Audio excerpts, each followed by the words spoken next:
Hey guys, welcome back to the channel. This is a story about what if Naruto was trained with Ino for chunin exams. Before I start, please support for more amazing content and do consider subscribing to my channel and share this video with your friends. This is written by GeminiFletch and link in description and support writer. Let's start the video. Chapter 1 Homecoming Comfort. The sun shined down on the village hidden in the leaves. Sakura was walking along, chatting with Konohamaru. Tamari was at the BBQ restaurant with Choji and Shikamaru. Shino was tending to his bugs. Kiba was feeding Akamaru. Lee was training with Niji and Tenten. Hinata was training with her younger sister Hanabi. Ino at her family shop. And, as for Tsunade, well, she was half asleep in her office doing paperwork. Kind of. Meanwhile, Naruto was headed back towards the village. It had been a long 3 years and he was more than ready to come back. As he walked through the gates to enter the village, a voice very familiar to Naruto rang out. "State your name and business," Kotetsu demanded, sounding rather drowsy. At that moment Naruto pulled his hood down and looked at the man. "You mean you don't recognize me?" "I'm hurt," Naruto said, playfully pouting. Is that who I think, Naruto? Finally, I knew you'd recognize me at some point. I need to go see Tsunade," Naruto said as he walked up the path towards the Hokage's mansion. A few minutes later, Naruto found himself in the window of the Hokage's office, with Tsunade leaned over her desk and passed out with a bottle of sake on her desk, surrounded by 3 small stacks of paperwork. Naruto looked at her once and thought, nah, it's not worth the physical pain. Naruto hopped out of the windowsill and started to tap Tsunade on the shoulders, waking the Hokage. "Lady Tsunade," he whispered, "wake up." Tsunade's head shot up off her desk and Naruto was sent back flying into a wall nearby. "Oh, Bachan," Naruto whined. "Wait, who did I just hear? There's only one person in the world who calls me that," Tsunade thought, looking around. "Then Naruto," Tsunade called out, looking over the bottle and stacks of paperwork to see her favorite blonde digging himself out of the wall. The whine coming from the wall only confirmed her suspicions when she walked over from her desk and pulled Naruto into a hug. "Naruto, where have you been? We haven't heard from you or Jiraiya in a while," Tsunade said. "Oh, I've been around. I've finished my training," Naruto replied. "However, as much as I'd hate to dampen the mood and I'm excited about being back home, there are some things that need to be discussed sooner rather than later." Tsunade's eyes softened as she had a feeling there was going to be some bad news. She returned to her chair after letting Naruto stand in front of the desk. "Well, there are a few things, some aren't good. So I'm gonna be straight about it." There was a pause that seemed to hang in his throat. Naruto's eyes began to water and a tear rolled down his face. "Master Jiraiya is dead," Naruto choked out. Tsunade looked at him closer to see if he was lying, the tears streaming down his face only confirmed her earlier suspicions. "Jiraiya was dead." Tsunade hung her head. Tears started to form before she ran over and pulled Naruto into a strong but loving embrace. A few minutes later, the room had quieted down a little, tears were wiped and they were back where they started. Naruto had calmed down enough to continue. Naruto couldn't bring himself to say the next thing, so Tsunade gave him some paper and a pen. After a few scribbles on the paper, Naruto handed it back. The paper read, "Sasuke is dead too." Tsunade's mouth dropped wide open when she read what the blonde had written. "He killed Jiraiya and I lost it. 9 tails." Tsunade shook her head. Naruto proceeded to grab the large scroll in the corner of the room and unsealed it. What appeared next was the bodies of Jiraiya and Sasuke. Jiraiya was noticeable but Sasuke, there was little left of him. His head and some of his torso was present but nothing was left of his lower body. Naruto stared at Sasuke's remains before he sealed them back up in the scroll. He had failed. His promise to Sakura, it was no more. Naruto managed to get out, "Sakura is going to hate me, no, we promised to bring him back, this wasn't how I'd imagine it. Hell, the village is going to have a field day when they find out. Don't worry, I'll hold them back if things go sideways. Is there anything else I need to know before I summon your friends?" Naruto nods, wiping the tears still on his cheeks. "After I regained control from the fox, he was calling my name. His last words were, 'Take my Sharingan. Take down Itachi.'" Tsunade gave him a serious look as if to question the legitimacy of his words. Naruto closed his eyes and ran chakra to them. Instead of revealing his blue eyes, they spun red with 3 black tomo in each.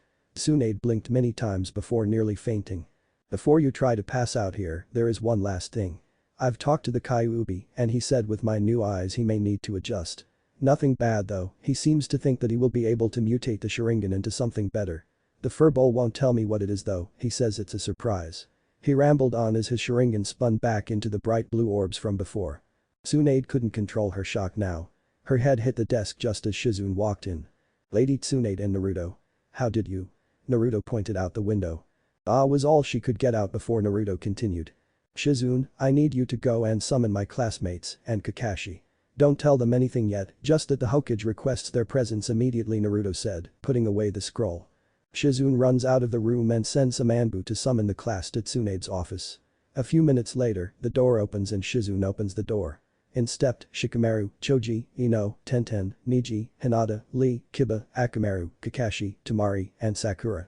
Naruto's back was turned to the door, and when he heard the door shut, he decided to slowly turn himself around. As he faced the group, Lee shouted something about youth, Sakura smiled and welcomed him home, Ino, Hinata, and Tenten stood still with mini nosebleeds almost fawning over him as he had grown from the little boy they once knew. Niji gave a smile and a nod, Kakashi gave his signature one-eyed smile, Shikamaru nodded, and Choji continued to munch on his usual bag of chips with a smile. Kiba waved and Akamaru barked. Finally, after things had settled down, Naruto finally spoke up.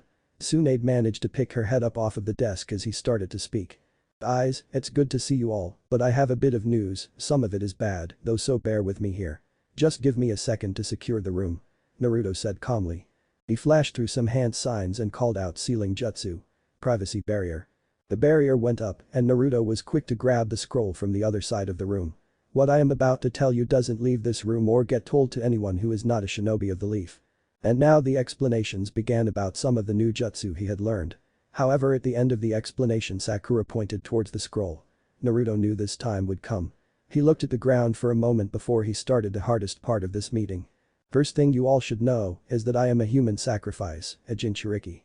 The lie that you were fed at the academy was that the fourth Hokage killed the nine-tailed fox. That's not the case, he sealed the fox into a newborn baby. One that he was close to. I was that baby. All of those glares some of the Saivi sent me, the mobs that always chased me down when I was younger, it was because I contained the fox. Most people were unable to tell the difference between the kunai and the scroll that holds it, if you will. Naruto looks around at his friends' faces to get their reactions. Everyone was disappointed and muttered to themselves about stupid civilians. The reason I have chosen to tell you this is because I believe that as my friends, you deserve to have some level of transparency and that it is kind of critical to the next point I'm going to get to. Naruto motioned for his classmates to back up before laying the scroll on the ground, unrolling it, and releasing the seal on the scroll to reveal the two corpses once again. Everyone's eyes widened, Akamaru sniffed at the corpses and gave a little whine, and Sakura dropped to the floor, crying and holding what was left of Sasuke's body close to her chest. Ino fought to hold back the tears welling in her eyes. Naruto, what happened? You promised to bring him back, Sakura cried out. Listen everyone, Naruto said while he started to tear up once again, cause I don't think I'll be able to say it again, I'm gonna keep it short. A year and a half ago me and Jiraiya were on our way back from the hidden sand, visiting Gaara. Temari, you remember that right? The sandy blonde-haired girl nodded when Sasuke came out of nowhere. He stabbed Jiraiya and killed him.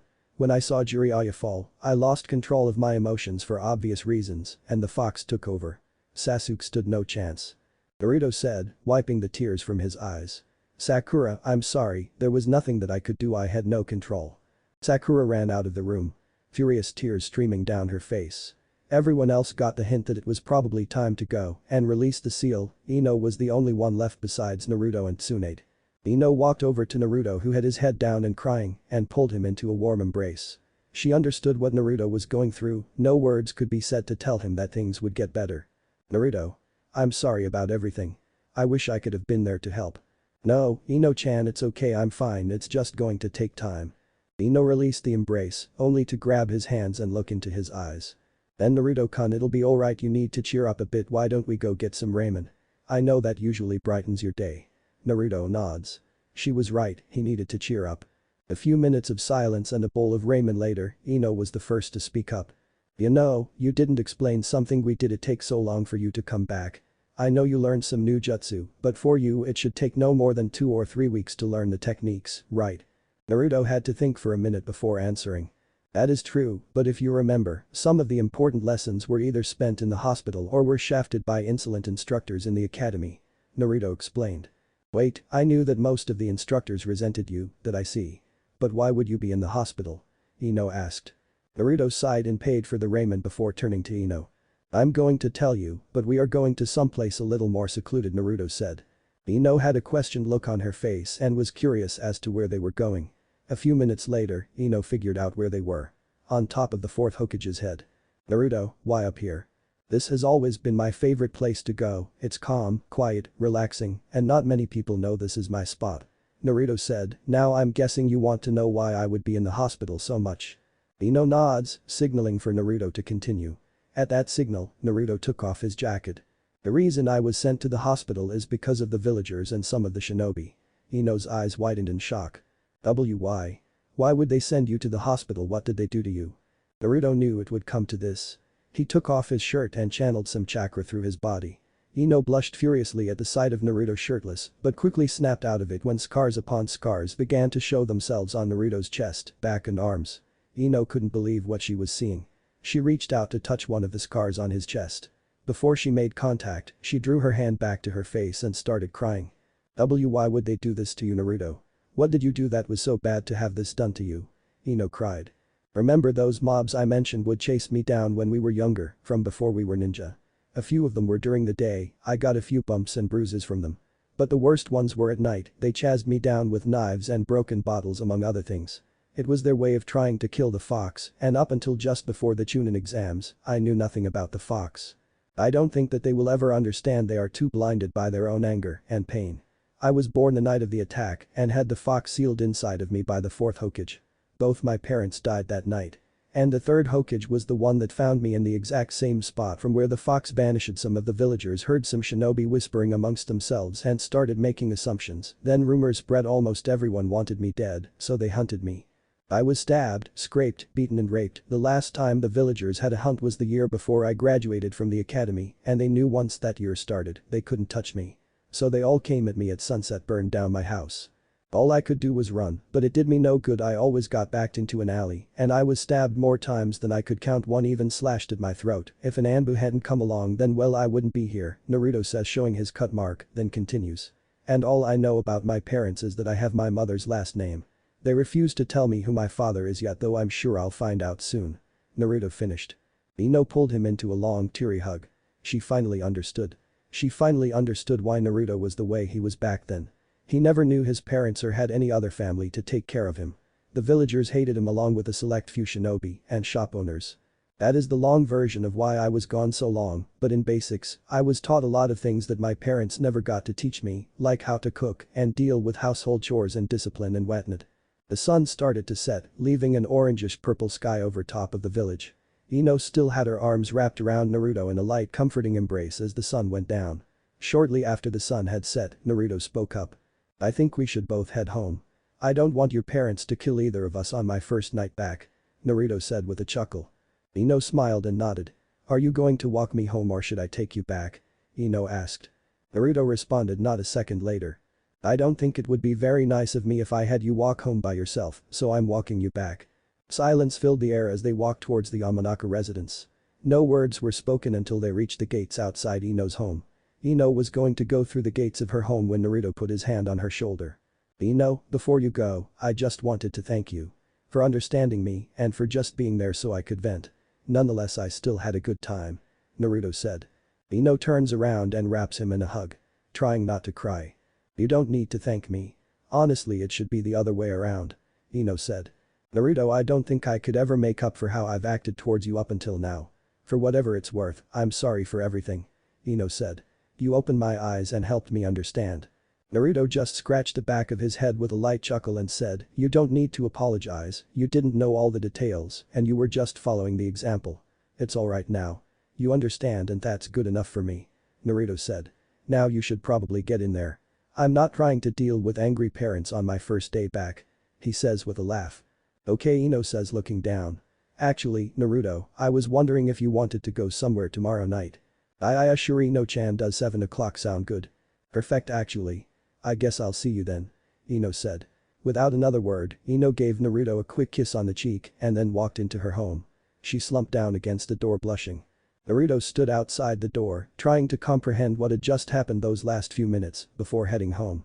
On the other side of the door, Ino was contemplating whether or not to talk to Sakura and try to calm her down. She just didn't know what she was going to do. Meanwhile with Sakura. Sakura lays in her bed, crying for the 4th straight hour when her mom knocks on the door. Sniffles. What do you want, mom? She says in between cries. Honey, you've locked yourself in your room since you got back and haven't said anything. What's wrong, sweetie? She asked. Mom, you remember my teammate Sasuke, right?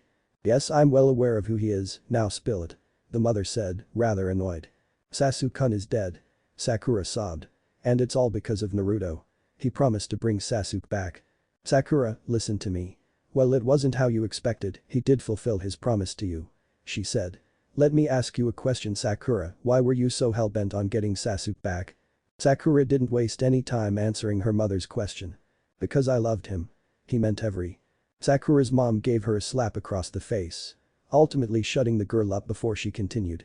I'm gonna ask you this, who saved you during the attacks in the chunin exams? Naruto. Did Sasuke even attempt to help you? No, but. Who almost died trying to bring Sasuke's ass back here the first time? Naruto. What are you trying to get at, mom? My point here is that ever since you have been in the academy, you've chased someone who doesn't give a single damn about you. The last comment hit Sakura like a fiery kunai out of hell. She was hurt, but the truth did hurt. Her heart was misplaced the entire time. Naruto had done everything he could to make her happy. And she still ignored him. Yet Sasuke has done nothing to help her and everything to hurt her. She felt like such a bitch. Sakura's mom left the room, leaving Sakura to her thoughts. She needed to think about things she couldn't dare face Naruto after destroying him the way that she did. Not right now. He was probably crying his eyes out right now. Maybe not. He's probably already buried his true feelings and put on his fake smile, Sakura thought as she laid down and closed her eyes to sleep. Chapter 2. Nightmares. The day had gone just about how he had planned it to go. He had arrived back at his small apartment to find it was still relatively clean, just one empty ramen container laying on the table from the morning before he left. He sighed as he threw away the container and headed towards his bed. I really gotta keep these things straightened up, he said, moving the covers back to how they were supposed to lay. He looked to the right of his bed towards his nightstand and saw his copy of the original Team 7 picture with Sasuke, Kakashi, and Sakura.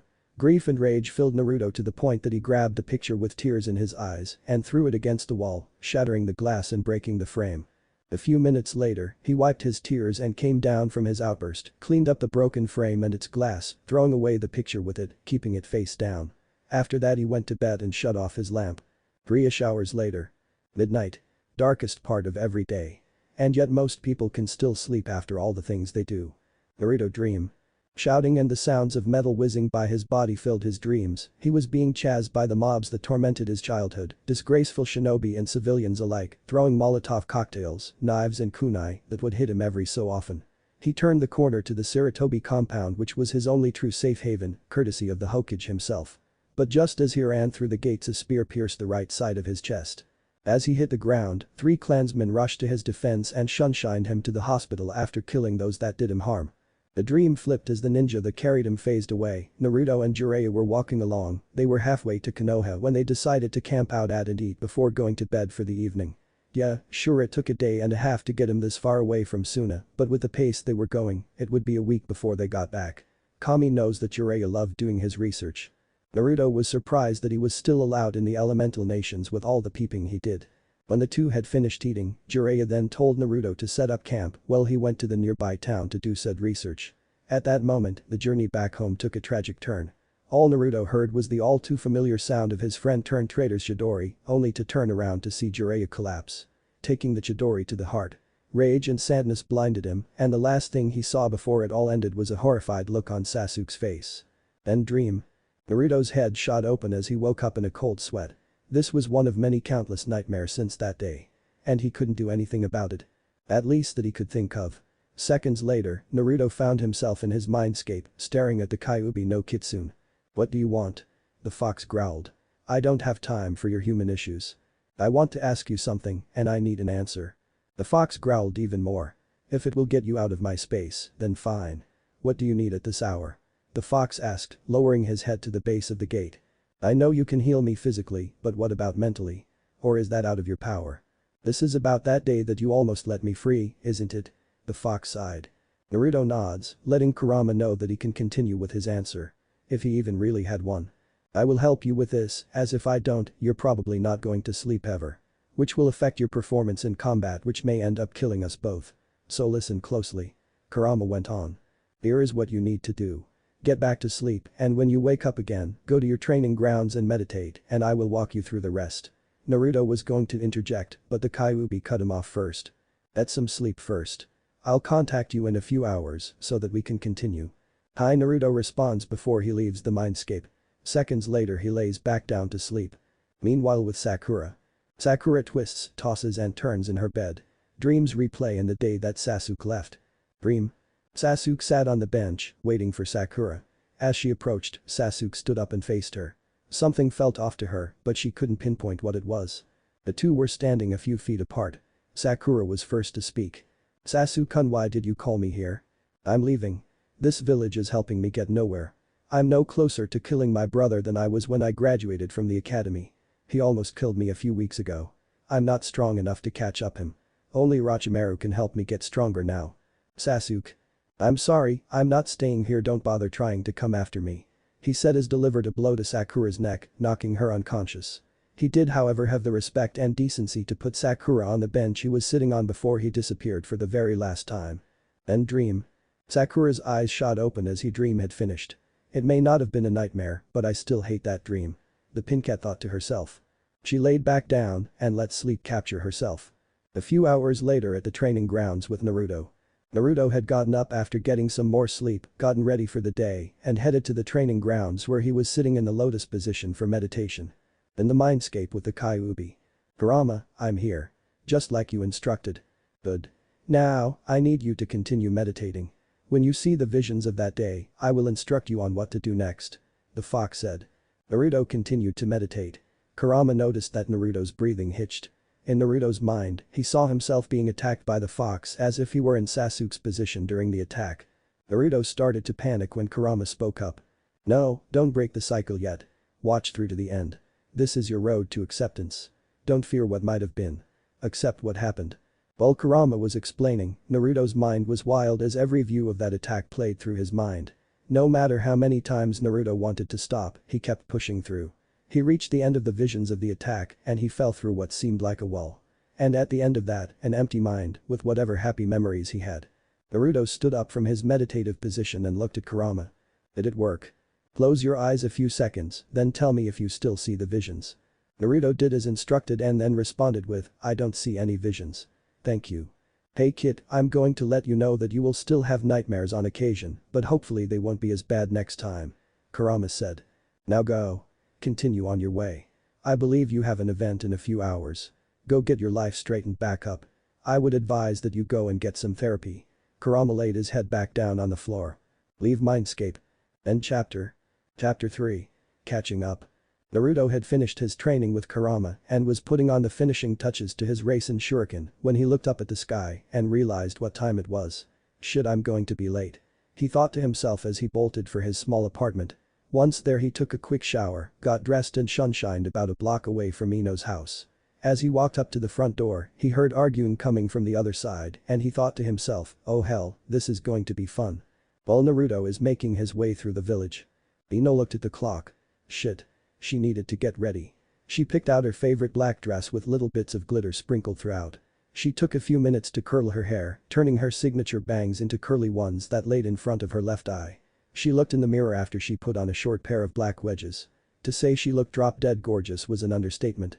She made her way down the stairs into the living room when her father stopped her. Where are you going? Inoichi asked. Ino turned around. Oh. Naruto was going to take me somewhere tonight. Like hell he will. You aren't going anywhere with him. What possessed you to even suggest letting him take you out?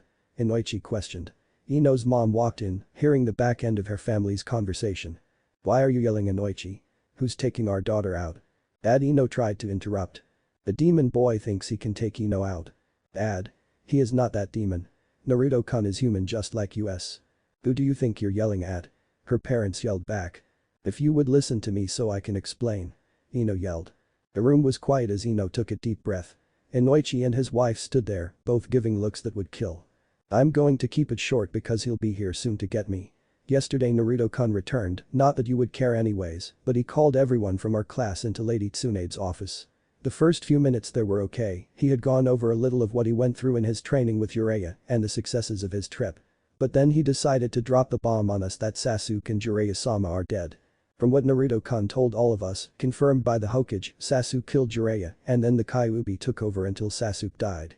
When Sakura heard this, she blew up at him and ran off without saying anything to anyone. I was the only one to stay behind and be there for him. I took him out for a bit and then he further explained some things. She glares at her parents. Some things that the Hokage will know soon if she doesn't already. Her parents' sweat dropped. What did he tell you? Inoichi asked. I'll repeat myself again. He is not the nine-tailed fox. He only contains him. As a shinobi yourself you should know that the kunai is not the same as the scroll. What some of those villagers, shinobi and instructors did to him she tears up. I've seen his scars both physically and mentally. His chest and back arms and wrists mom, dad. You have to understand before he left with Uraya-sama, he didn't even know how to build a tent much less how to cook. The instructors at the academy shafted his lessons. And when they weren't, he was in the hospital. I can replay the whole memory to you if you don't believe me. Ino said. Inoichi put his hand on Ino's forehead, reading through her memory. He saw everything. The whole conversation and the sight of the scars flooded his mind. After a few more moments, Inoichi pulled back and looked at his wife. She is telling the truth. He says to his wife, who sat in silence for the next few moments. Inoichi turns back to Ino, I want to talk with him before you two leave. And you will wait outside. With that comment Naruto finally knocked on the door. Be nice to him. Ino said, glaring at her father as she headed to the door. She opened the door and motioned Naruto in, I've gotta wait outside, my father wants to talk to you. Mom is in there too, but I wouldn't expect her to say anything. She says with much disdain in her voice. Don't worry about me, you know I've dealt with worse. He says as he heads toward the living room where Inoichi sat in a chair to the right of the couch where he was asked to have a seat. I'm going to make this clear, brat. And I'm going to say this once, so pay attention. I don't like you. I don't plan to like you. You're very lucky that I'm even allowing this night out as she calls it. If I so much as suspect anything impure with my daughter, I'll have your head put on a spike by the village gates. Understood. Inoichi finished with a very intimidating glare. Naruto glared back at him. I don't care what you think of me, and honestly not sure why you would hold such a grudge against me when right now, we have the same interests here. Your daughter's best interests. Time will have to tell with that. Regardless. You of all people gave me a good answer. Inoichi says as he stands up and holds out his hand. Have her back before midnight he says as Naruto gets up and shakes his hand. With a final squeeze of his hand, Inoichi left Naruto with a chilling image of what would happen if they were late. Naruto then showed himself out the door to a patiently waiting Ino while her father sat in his chair seething. What does that demon want? Do I even want to know about what he said to you? Ino said as she took Naruto's arm and started to walk with him. I'm positive that you would be pissed off if I told you. He refers to me as the D word. Ino looked at him in shock. You can go through my memories if you don't believe me, but just know I'm going to have to resist the urge to knock his ass out if he says it again. Naruto warns. Kami, even my own father, did my mother say anything while he was talking to you? No. She stood there with a sad expression, almost disappointed in him. That doesn't surprise me. She's never been one to stand up for anyone, much less herself. Ino says with a sigh. They've been like that since I was a baby. I honestly thought your home life wasn't that bad. Honestly I thought it was miles better since you had parents. Is it wrong that now I have the idea that having no parents is better than having ones like yours? Even as ninjas, don't see the difference between kunai and its sealing scroll. It gets pretty intense every once in a while, usually when mom just wants her space and tells dad to go take a mission. She says as Naruto looks on. So where are you taking me, Naruto? This doesn't look like the way to that ramen stand you love so much. Well, there is a new diner, at least new to me, that's just down the road and a few streets over from Ichiraku's. I figured we could go there and try the food there. I heard they had some really good chicken and shrimp alfredo. Oh, you are talking about Karana's. That place opened up a few weeks ago. They've got some of the best food I've ever had. Ino says happily. Well then I guess I picked a good spot to eat then. To Karana's. Naruto yells while pointing his finger in the air, causing Ino to giggle a little. It was good to finally have the village's original blonde loudmouth back. After a few minutes of walking later, the blondes reached Karana's diner, walked in and sat down. Not more than 5 minutes later, their orders were being taken. Ino ordered a small bowl of shrimp alfredo, while Naruto decided on a large bowl of chicken alfredo. I'm impressed, you chose a place that doesn't carry ramen, and you actually choose something that isn't just noodles and broth. Ino smirks. Hey, I know how to eat more than just ramen, I just choose not to because it is cost effective and allows me to save my money for supplies and rent. Naruto said. A few seconds of silence and Naruto spots Hinata and Kiba walking in. Hey Kiba. Hinata. Over here. Naruto shouts, motioning for Kiba to come towards their table.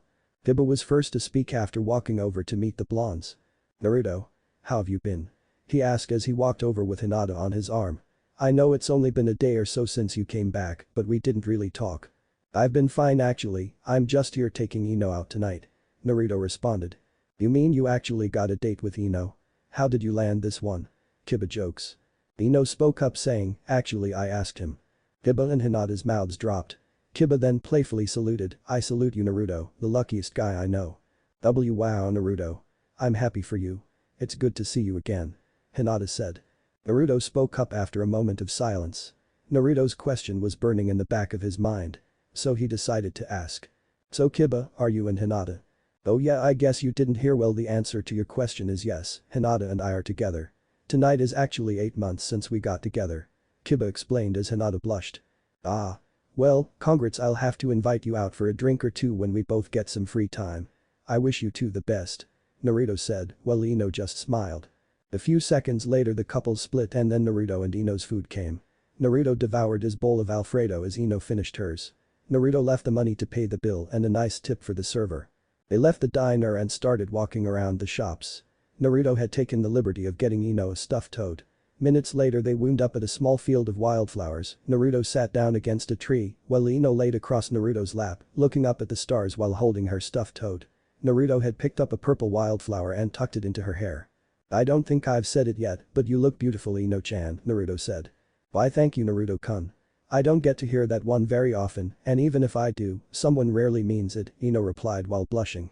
After a while of looking at the stars and the moon, Naruto and Ino were heading back towards the Yamanaka residence arm in arm. Once they got to her door, Naruto gave Ino a hug and started to turn away. Ino then dropped her toad by the door, grabbed his arm, and pulled him back to face her once again. Naruto was taken by shock when Ino pecked him on the lips. Ino-chan, did it you just? Yes I did. But I need you to figure something out first. What's that? You need to figure out if you're mentally ready to be in a serious relationship with me. She said, looking into his eyes, arms wrapped around his neck. Naruto nodded. I don't see why I wouldn't be ready to have you. He said. I can still see something is bothering you. Your eyes are the gateway into your mind, and while you have been showing that mask of confidence, I can tell right now that you are scared. If it had to do with anything that happened on your trip, you know I will listen to you, but for now. She paused. I think you should go talk to Anko. She's a lot like you, she'll understand that mess that's inside your head and be able to help you cope with it better than you are now. Naruto was surprised that Ino knew that he was wearing a mask. Not many really knew about his mask, and those who did never said anything. I thank you Ino. I'm glad that you are going to be here for me. It means a lot to me. Naruto hesitated for a moment before giving Ino a kiss on the forehead. Ino blushed at this, and after a few moments Ino picked up her toad and walked inside. Once she was inside, Naruto then started walking home. He was happy. Probably the happiest he'd been in a long time, but he still had some work to do for himself. Ino walked into the living room and started to head upstairs when she heard a cough. Her father was sitting in his chair. Wow, back a whole hour earlier than I instructed. Didn't expect the demon child to follow that direction. Inoichi says as Ino does her best to ignore him and heads up to her bedroom. End chapter 3. Chapter 4. I'm sorry. It had been a month since that night. Every week that the two blondes were in the village, they would go on at least one date. These dates typically ended the same way as the first, but after each date Ino's father had become angrier at the couple. Each time Ino left, there were more hateful words towards Naruto when she returned. She let it be known that she wanted to be with Naruto and never back down from her father. The news of Naruto and Ino's relationship had gotten out thanks to Kiba and Hinata, and their class's opinions were generally positive. Some of the clan heirs were a bit concerned that they would now have two blondes, causing chaos throughout the village. Others were hoping that Ino would be able to contain that kind of behavior that Naruto was capable of. Inoichi was furious that other clan heads supported this relationship. The only concerned one was Sakura. With Sasuke gone, what was her purpose now? It seemed like everyone else had someone to look after her to be with, and she seemed to be the odd one out.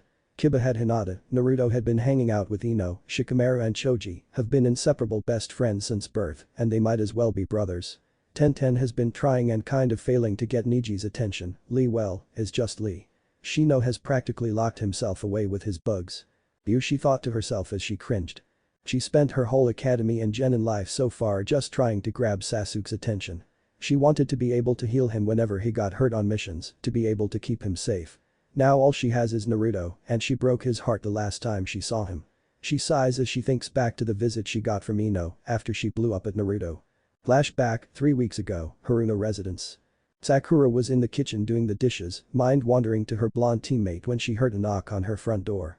Looking out the window she saw her best friend. She quickly dried her hands off and went to open the door. Ino, what's up? she said, letting her friend in and closing the door behind her. Not much forehead, just checking on you. You've been kinda distant for the last few days, some of us have been worried. Is everything okay? Ino asked, putting her hand on the girl's shoulder.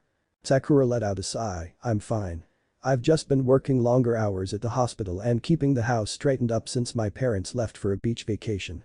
Sakura lies. Ino gives her a stern look. You are a terrible liar, Sakura, you know that. Ino says. What is wrong? I want the truth. Sakura stayed silent for a few moments before speaking up. He's mad at me. I know it. He did the one thing that I asked of him and I pushed him away. Pushed you away? You mean Naru-kun? Sakura nods, hanging her head before she realizes the suffix added onto Naruto's name. Wait, Naru-kun. She yelled. Yeah, that's a story for later. Ino said, scratching the back of her head while blushing nervously. Anyways, she continued, all you need to do is apologize to him, then again if you do, he'll probably ask why, but that's not the issue. Both of you have been through so much since we graduated, and even though you've thought he was a menace most of that time, he's always looked after you and even Sasuke before he defected. The tears started to form in Sakura's eyes. As she hung her head in shame. Look. Sasuke's death is not your fault. It's not Naruto's fault either. Sasuke knew what he was getting into when he left the village with Orochimaru. The second he stepped out of those gates he was an enemy of the leaf. Sakura, why are you so against going to apologize to him? I'm afraid he won't forgive me, okay? Sakura started sobbing. I don't think I need to explain why. Ino let out a short laugh. You do realize we are talking about the one person that is possibly the most forgiving person in the world, right? We're talking about Naruto of all people. Sakura wiped her eyes and stared off into the distance. Ino was right. She could trust that Naruto would forgive her. I'm giving you until the end of the month. If you haven't apologized by then, I'm going to drag you to Naruto's house so that he gets that apology. Ino said in a brash tone. Okay Ino, I will. Thank you. That's why I'm here. Ino says with a smile. So about you and Naruto, Sakura says with a sly smirk. Present day. 3 weeks. It had been 3 weeks since Ino had talked to her. And it was also almost payday, which meant the end of the month. Ino said that if she was going to say anything she had to do it soon before he went on his next mission. Which was tomorrow. Sakura had never been much of a procrastinator, but this was different. This was something she didn't know if she could do. I hope he's in a good mood today. Sakura said to herself as she headed out to find him. With Naruto and Ino. The blonde couple was headed to Ichiraku's ramen stand. This was the last day together before they would be separated for an extensive amount of time. A month to be exact. Naruto protested against it, considering that the two blondes were almost inseparable since the night they got together. Well, almost. An Anbu ninja with a jaguar-shaped mask dropped in front of the couple. Naruto Uzumaki, Lady Tsunade needs to see you immediately. Thank you, Jaguar. We'll be there shortly. Ino made to follow her boyfriend, but was stopped. I'm sorry Miss Yamanaka, the Hokage wants to see him alone. The agent said. Ino sighed. Fine. She turns to Naruto. Come back soon. I'll be at the ramen stand waiting for you. She smiled. I will. See you in a little bit, Naruto says as he kisses her cheek and then jumped away across some rooftops. Ino turned and walked off. She was going to see what details she could get out of the old man and his younger daughter about Naruto. Time skip 15 minutes. Tsunade hears a knock on the door. It's about time he's here, she says to herself. Come in. She orders. You wanted to see me? Naruto asks as he steps through the door. Yes, get in here and sit down. Tsunade says as she points to the chair in front of her desk. Naruto does as he's told and sits in the chair across from her. What is it, Bachan? Stop calling me that. Anyways, the details of your mission are in this scroll. You will be heading towards an island north of the border for a scouting mission. Rumor has it there is a newer clan in the northern land of fire. I want you to investigate it and bring back any intel you can gather. It's going to be an S-ranked mission, so keep quiet about it and only relay this information to your teammates once you've left the village. You are welcome to read the scroll by yourself, but only in your home alone. Got it? Naruto nods. There was something else. Yes, that's one thing I called you here for. The second reason is that you will have a new teammate to replace Sasuke. Naruto groans. Oh god. Wait, let me guess, we're getting a chunin from the class before mine. This better be good. Oh stop, and no. No one from the previous class is joining your team. I think you'll actually like your new teammate. Your new teammate will be one that you are already quite close to. Ino. What? His jaw dropped. You heard me. Your girlfriend is part of your squad. But what about the Ino Shikacho? How are you going to? Naruto spouted off. I've already dealt with that. Ino's cousin Inomi will take her place. Naruto couldn't keep his jaw from hitting the floor. After a few moments, the blonde finally managed to regain his composure. So does she know about the team changes? He raises a brow. Not yet. You will be the one to tell her. Tsunade says objectively. Alright, I'll let her know. Naruto says with a nod, turning to walk out of the door. Oh, wait. And Naruto. She catches him before he opens the door. Tsunade throws a black vest at him. You have been promoted to chunin rank for your completion of the Sasuke retrieval mission. Tsunade says with a smile. Thank you Bachan. I won't let you down. He smiles down at the jacket. Good, because you're up for another promotion soon. We'll talk more about it when you return from this mission. Understood Granny. Naruto says as he walks out the door. With Ino.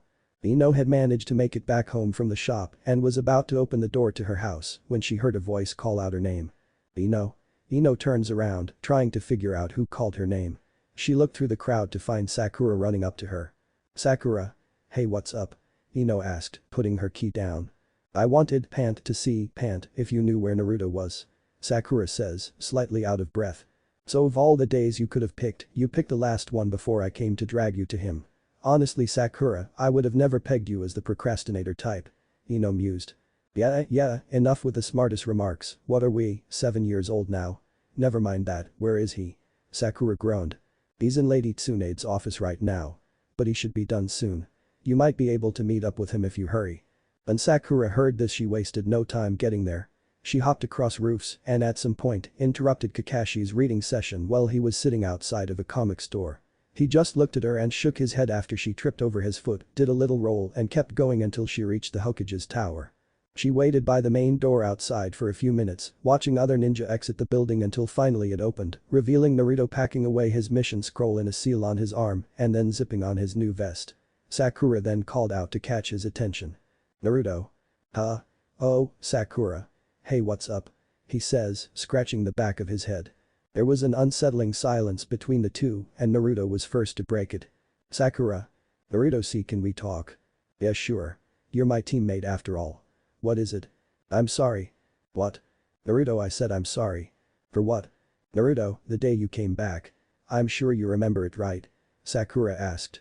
Naruto thinks back and then nods. I understand why you reacted the way you did. Not gonna tell you that it didn't hurt though. Look, I'm sorry. I'm sorry I acted the way that I did. I'm sorry for everything I've put you through. I'm sorry I didn't come to you sooner. Sakura was tearing up I shouldn't have snapped on you about Sasuke and I was out of line and. Within seconds Naruto's arms were around her as she cried out. She felt truly terrible for what she made Naruto go through and he recognized that. I was never mad at you Sakura. Never. If anything I was worried that you'd still be mad at me. Ino-chan said otherwise, but I still had my doubts. Looks like I was wrong Sakura. After a couple more moments, the two friends broke the embrace. Sakura had some questions and she'll be damned if he doesn't answer them. So Naruto, you finally made chunin. I'm proud of you I also noticed you dropped the chan off my name and gave it to Ino. Care to explain how you managed to get a hold of Ino Pig's heart? Sakura says with a shit-eating grin. Naruto swears Sakura is hiding her killer intent behind this. We'll have plenty of time to discuss that on our next mission in the morning. The whole team is going. We leave in the morning, so meet me at the northern gate. I'll explain everything then. Naruto says as he makes a hand sign and poofs away. Sakura sighs. Her job was finished. She did what she didn't have to. But she felt it was needed if she was going to get out of her funk that she was in. Mission accomplished I guess. Sakura says to herself as she heads home to prepare for her mission. And cut. Chapter 5. The New Clan. Part 1. Naruto was on his way back to Ino. The new Team 7 had a mission. And Ino had to get ready quickly. Naruto was jumping across roofs, careful to avoid Sakura's. Their roof always collapsed, he was a few feet from the shop before he called out to Ino as she was leaving. Ino-chan. Ino turns her gaze to the incoming figure. Oh, Naru-kun. What are you doing here? Ino asked. Team 7 has a mission that starts tomorrow morning. Naruto huffed out as he tried to catch his breath. Okay, but what does that have to do with me? Other than saying goodbye to me for a while. Ino questions. Oh yeah, Tsunade Bachan told me that you've been reassigned to Team 7. Isn't that great? Ino's face lit up with joy but was then crushed. But what about Team 10? What about Ino Shikacho? Don't worry princess, she is having your cousin replace you Inomi, I think it was. Naruto said. This statement made Ino fall on the ground laughing. Oh, Kami. Haha that's a good one Naruto. But seriously. Ino looked up to see how serious Naruto's face looked. "Oh, you weren't joking, but why am I being reassigned?" Ino asked. "We are down by one squad member. And Tsunade chose you," Naruto explains. "Oh. Well, all I can say is that Shika and Choji are going to have a tough time with her," Ino joked. "Why is that?" "She's a more violent version of me, almost practically my twin. The only difference is really our levels of violence and our hair color. But that doesn't matter," Ino trailed off. After a few moments of silence, Naruto spoke up. "We leave tomorrow morning. Get some rest and pack as much as you can. We might be gone a while. I'll tell you too the details of our mission on our way there," Naruto said as he planted a kiss on his girlfriend's cheek. Just as Naruto was about to bolt away, Ino called out to him. "Congrats on making chunin, Naru-kun." "Thanks, dear," he shouts as he's bolting back to his apartment. 3 hours later. In Naruto's mindscape. "Transformation complete," the fox growled. "What?" Naruto asked, clearly confused. "Your eyes, human. I have completed their transformation," Kurama said. "Now leave me. I want to rest." Naruto's head shot up off his pillow, his eyes were burning. He rushed to his sink and started to wash them out, relieving the pain. After a few moments, Naruto rubbed his eyes and looked up into the mirror. Gone were his red Sharingan eyes that were given to him. His eyes now were glowing purple with a ripple pattern. The Rinnegan. So this is what Pervy Sage spoke of. "I must go and see Lady Tsunade," Naruto exclaims as he throws on some clothes, running to the Hokage's office where Tsunade was passed out. Lady Tsunade was not the heaviest sleeper. But with the right amount of sake, she could be the heaviest sleeper in existence. She was indeed passed out on her desk, face down on some paperwork. Bottle in one hand and a pen in the other. But nothing could prepare her for possibly the worst awakening in her life. Slam. "Damn it, Tsunade," Naruto yelled. The Sennin's head shot off her desk, throwing the bottle directly at Naruto. Only for him to repel it. "Shinra Tensei," Naruto says as the bottle flies back at the wall. "Oh, that's new," Naruto thought. "Naruto, you baka, why are you up so late, and what the hell did you do to that bottle?" Tsunade yells as she stares at Naruto, only to realize something was off about him. "Wait. Those eyes I've seen," gasped that orphan kid. "This is the Rinnegan." Tsunade's mind was threatening to explode until she got a handle on them. "Naruto. Go back home. Rest while you can before your mission. When you come back, I will discuss this with you and the council." "Understood." "Hi." Naruto says, "But can you do something for me?" "What is that?" Tsunade questions. "Make the burning go away. Please." Naruto begged. "I'm sorry, Naruto, but that is something only the fox can deal with. I can't mess with something of this caliber. If I do anything, you could go blind." Naruto sighs, "Maybe it will go away after a little more rest," he says, walking back to his home. A few minutes later, Naruto was back in his bed, fast asleep. 8 hours later. Bang bang bang. Naruto's head shot off his pillow. "Naruto, you baka, it's 10 o'clock, we were supposed to leave 3 hours ago." "Damn it," Naruto said, looking at his clock. "Hold on, Sakura, I need to get dressed." Naruto literally hops into his clothes and throws his bag onto his back just as Naruto's door flies open. "Naruto, you?" "Okay, let's go," Naruto says, walking out his door. Ino is waiting at the gate. "Let's get going. It's not polite to keep your girlfriend waiting," Sakura teased. "That's not," Naruto says as he hops across roofs, making his way to the main gate. Naruto, as usual, was excited that he got to see his girlfriend today, but his happiness was shot down once he saw Ino glaring at him, a single tick mark on her forehead. "Naru-kun, you baka, why were you late?" Ino yells, hitting Naruto upside the head. "I'm sorry, Ino-chan, but I didn't sleep well at all." "You can thank my sealed friend for that," he says, glaring at where his seal was. "Do you think that is a legitimate excuse?" The two females exploded. "Actually, when it has something to do with my eyes," Naruto says, flashing his eyes at the two kunoichi. "Naruto, your eyes, what happened?" the pink-haired girl asked. "We need to get going. I'll explain the mission details after I explain my eyes," Naruto says. Hi. With that, the three ninja jumped into the trees and starts to make their way south. Meanwhile. "Sir, who should we gather next?" The masked figure pondered for a moment. "I have a couple in mind. There is a rogue ninja from the Hidden Fog village. His name is Kumoru. While you are doing that, I will fetch someone not too far from me. Itachi, the figure says, giving a look that screams killer intent. "Hi, sir. Will be done." The woman turns to leave only to be stopped. "He will not be an easy one to capture. Nor convince. Be very cautious and take Sasori and kiss him with you." "HN." The woman walks out. Leaving the masked man to his thoughts. Project Tsuki no Mi will begin shortly. Then, this world will end in flames. Back with Squad 7. The trio had decided to make camp not too far from their objective. After a few minutes of eating in silence, Sakura decided to speak up. "So are you going to tell us about your eyes?" "So I guess there's no better time than now." "Alright, I'll tell you." Naruto says. "Okay, so the whole thing with my eyes is a not so complicated mess. You know how I got the Sharingan from him?" Naruto says, putting more emphasis on him. "Yes, but what does that was cut off." "I was just getting to that. Well, there are ways of achieving the eyes that I have. 1. You have Senju chakra, like me, and have some Uchiha in you, or 2. You have them implanted. That's what the pervy sage told me anyways. Not sure I got that right, but I'm rolling with it." "So does this change anything about how you fight or anything?" Sakura asked. "From what I understand, it should, but it will have to be tested once this mission is over. I've already used one weird jutsu since I've had these eyes, but I'm not exactly sure how I did it. All I know is that when Grandma Tsunade threw her sake at me, it went flying away." "Whoa, this should be an interesting conversation with Lady Tsunade," Sakura thought. "So you never really explained the mission to us, Naruto-kun," Ino reminded. Naruto nods. "Well, to keep things simple, there is apparently a new clan in the Land of Fire, and we've been sent to investigate." "Do we know anything about them?" Sakura questions. "No. Which is why we were sent to investigate," Naruto explains. "We should probably get to sleep," Naruto says. "Sakura, you take the first watch. Then me, then Ino. However, just in case sealing jutsu, privacy barrier," Naruto says, running through hand seals. The sealed barrier went up and the trio prepared for the night. Sakura stayed in her ninja outfit because she had first watch. The two blondes in the group curled up to each other and fell asleep after a few kisses here and there. Sakura giving a slightly jealous look as the two blondes slept. A few hours later, Naruto was woken by Sakura. He gave her a nod and then sat himself up against a tree with Ino's head in his lap. "She looks so peaceful," Naruto thinks. "You two are cute, you know," Sakura says. "Yeah. I guess we are." He. "Just try not to get too touchy, you know how she is," Sakura warns. "Oh, I know. Trust and believe. Now get some sleep. I'm not sure if we'll have to fight or not," Naruto says. Sakura can only nod before she passes out. Meanwhile, Naruto decides he's going to have a talk with Kurama to entertain himself.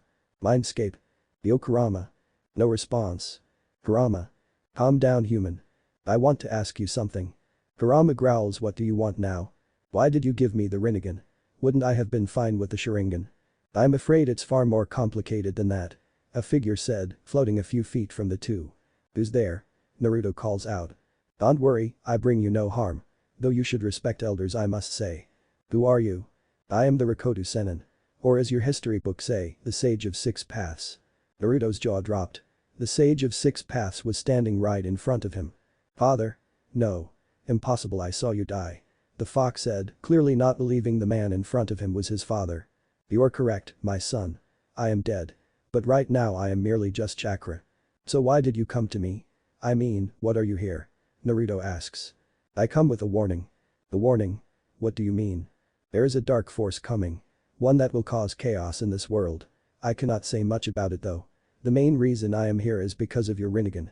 The reason you have it is not because of my son here, it is because of me. I used what chakra I had left in order to give you this power to defend yourself." "Well, thanks, Mr. Sage. I want to ask you a question. Is that okay?" The sage nods. "Well, I want to know why things sometimes fly away from me when they are about to hit me. I'm not really sure how to explain it," Naruto says. "Ah yes. That would be your diva path. The path that can manipulate gravitational forces. It gives you the power to repel or attract enemies. Though this is only one of 6. He explains. "So you mean that there are more abilities?" "Hi. Another one of these abilities is part of the animal path, which allows you to summon a wide variety of animals." "That makes sense, I guess. But what about my summoning contract with the toads?" Naruto queries. "Well, in all honesty, I'm not sure. Summoning contracts weren't very popular for those with a Rinnegan." "I see. So you said there are 6 different powers, right? So what are the other 4? "The other 4 paths are the Asura path, which allows you to summon mechanized armor and weapons. The human path will grant you the power to read one's mind by placing your hand on said person and yanking their soul from them.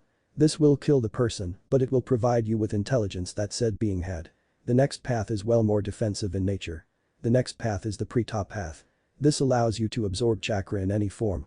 Essentially, you will be able to absorb any ninjutsu that is thrown at you. You can also absorb the chakra of a person just by touching them as well." Naruto was very joyful. Wait, so you mean that I can take someone out just by touching them? Cool. Pipe down, boy. Let me finish. The last path is the Naraka path. This has two abilities. Like the human path, the Naraka path is useful for gaining information. The first ability of the Naraka is to be able to restore using the King of Hell. Basically, it's a giant head that you can walk into and it will heal you. However, with my son's healing powers, you won't need it for that. Now the second ability is interrogation. Basically, all you need to do is subdue the person and ask questions while the king is present, and after answers are given, the statue will pass judgment. If they speak the truth they will live, yet be very exhausted. However, if they lie, the sage was cut off. They will die. Precisely. Now I haven't got much time left, the sage says. The glowing means that it'll be gone. So let's answer any last questions before I go, the sage says. Hi, I only have one question. You said dark forces. Can you elaborate on that? Unfortunately I cannot. While I am the Rikodu Sennin, I am still not able to tell what the future holds specifically. The sage says as the glowing gets brighter. Looks like it's time to go. Until we meet again, Naruto. The sage was gone. Naruto wasn't sure what he was supposed to say. He will have to bring this up during the council meeting. Not long after he left his mindscape, he woke Ino for her watch. Ino-chan, wake up. It's your watch. GRR. But Naru-kun. She whispers in a whining tone. She stopped complaining after Naruto had kissed her, which she gladly accepted. Minutes later, Ino was sat up while Naruto was asleep with his head in her lap while Ino ran her fingers through his hair. End chapter. The New Clan Part 2. The next morning had come. Naruto was asleep next to Ino while she had talked with Sakura. Lady Tsunade didn't give them any time constraints, so the two had decided to leave him be for now. So what is he like? Sakura asks. What do you mean? Ino says, slightly confused. Sakura sighs. Okay, let's start with this. Does he treat you right? Of course he does. He actually spoils me. Probably the best boyfriend I've ever had. I see, Sakura says. Does he act the slightest bit different? You know, maybe a little less annoying than normal. Actually he does, but that doesn't stop him from being loud all the time. That's kinda what I meant. Sakura sweat drops. Meanwhile in the hidden leaf. Why have you summoned us, Hokage-sama? Shikaku asks. Pipe down. Now, I have summoned the council here today because I have rather interesting news. Well, what is it? One of the elders asked. A couple of nights ago, Naruto busted into my office. Now what I am going to say is not to leave this room. Am I clear? Tsunade questions. Crystal. Choza says while others nod. Very well. When Naruto busted into my office, my defensive instincts took over and I threw something at him. Before I could recognize who it was, the object was repelled by a weird jutsu. Just get to your point, Princess Tsunade. Danzo calls out. Tsunade glares at him. Sending a massive wave of killer intent. The village has gained a new powerful set of eyes that will surpass even the Uchiha clan Sharingan. And Naruto has it. What are you talking about, Mladen? Asked one of the civilians. Anyone here ever hear about the legendary Rinnegan? Whispers were heard around the room. I can tell you for sure that I've seen them. Twice, now after seeing Naruto. When was the first time? Inoichi asked. During one of the Great Wars, Jiraiya, Orochimaru and I ran into 3 orphans. Their names were Konan, Yahiko, and Nagato. Nagato had the Rinnegan. Jiraiya had told me and Orochimaru to go on ahead while he stayed behind with them and trained them to be able to defend themselves. Since then, we haven't heard from or about any of them. Everyone in the room nodded in understanding. For a few moments, the room was filled with silence. So where is the Uzumaki boy at now? Choza asks. Right now he is headed to the southern part of the Land of Fire on an S-class mission. Tsunade replies. However, she continued. There is one other reason I have called you here. As you know, Naruto returned to the village about 1 month ago. However, there was some news that was quite shocking. One of the civilian council members spoke up. Just get on with it. Tsunade sent a wave of killer intent, shutting the man up. Whether it be a good thing or not, Jiraiya the Toad Sage and Uchiha Sasuke are dead. Everyone except Inoichi, Ms. Haruno and Tsunade were shocked. Various words were spoken. What do you mean Lord Uchiha is dead? He couldn't have been taken down. No one is strong enough to take down Lord Uchiha, exclaimed Damara of the civilian council. That Uchiha was nothing short of a traitor. Shikaku says, cutting the man off. What about Lord Jiraiya? The Haruno asked. He died as a result of Sasuke Uchiha's attack. At Chidori to the heart to be specific. The Hokage replied. And Sasuke. Tsunade knew that her answer would set the civilian council members off. So she was as blunt as possible. After seeing Jiraiya fall, Naruto temporarily lost control over the 9 tails. There was barely anything left of him. Just as she predicted, the civilian council had an uproar. No. This is unacceptable. I want that demon executed. Avenge the Uchiha. Put that thing to death. Banish him. Inoichi was seething. Sit down and shut the hell up. He yells, how long will it take you to realize that he is not the demon? If he was, he would not be dating my daughter. At this outburst, Inoichi had shut the council up and had everyone's eyes on him. You dumb civilians failed to recognize the difference between a container and the contained. As a matter of fact, from everything I have been told by him and everything that Uzumaki Naruto has shown me is evidence enough. Evidence enough for what? Inoichi Tsunade spoke. Half of the civilian council's execution. This statement struck everyone in the room like a line drive to the head with a softball. And we all know that softballs are the complete opposite of soft. What do you mean, Inoichi? Danzo asks. Inoichi began to explain everything Naruto had told him. Flashback no jutsu. 3 weeks ago, Yamanaka residence. Naruto had walked over to see if Inoichi had any idea what he should get Ino for her birthday. Little did he know, Inoichi had a few questions for him. Knock knock. Ah, hello Naruto-san. What brings you here? You know that Ino is at the shop right now, right? He says. Yes sir, and I actually have a question to you. Really? Well, I guess I can say the same thing. Come in, sit down, I just made some tea. He says, inviting Naruto to come in. Grabbing the tea and handing Naruto a cup before sitting down, he asks, so, what do you want to know? I actually need help figuring out what I should get for Ino-chan's birthday. I figured you would know. Of course. I'd be happy to help. Here's a hint: necklaces. The man said. Really? That simple, eh? Yeah. Though make sure you keep the color green out of it, she hates green. Gotcha. So what is it you wanted to talk to me about, Yamanaka-san? Naruto asks. Yes, right. Well, I heard about some of your past through my daughter during that talk of ours I mentioned before you two went out that night. I must say, you are really strong to have made it this far. I've seen the scars. Both mental and physical. Compared to the stuff I see in the T&I department, your experiences are among the worst I've seen. You truly are a strong man. I want to thank you for taking care of my daughter. Thank you. It means a lot coming from you. I may not be able to forgive the civilians for what they've done to me. I know that some of the Civi Council was involved. All of those scars will be with me for the rest of my life. I would have said something about it to Lord Third, but I couldn't say anything though because no one would have believed me. But it's all in the past. They don't matter to me anymore. Naruto rambles on before a silence ran through the room. Well, I've gotta go and get Ino-chan's present. Naruto says as he walks out, giving a 2-finger salute. That Naruto is really something. But someone must be told. Flashback ends. So is my explanation enough? No. Because right now, everything would be hearsay. Inoichi says. You're correct. But we will hear Naruto's side of this. She says, glaring at the civilian council members, clearly feeling Tsunade's killer intent. Even then. Is the proof enough? Danzo asks. You'll believe when you see. An Omegakure. Conan. Have you brought him? Panting, no, I'm sorry. There was nothing I could do. He's stronger than pain. Forgive me. Conan says as she falls to a knee. I told you not to underestimate him. The masked man yells. He's currently fuming. So he's stronger than me, is he? A figure appears, purple eyes glowing. Perhaps I shall go and see what this man is capable of. What do you think, Lord Uchiha? No. I will handle this myself. Are you sure that he's worth the trouble? I mean, come on. We just sent Conan out there and she's barely alive. The Uchiha didn't answer. He just gave a HN and left the room. Lord Uchiha, you are about as stupid as that Jinchuriki you chase. Thought Nagato. He's going to get himself killed.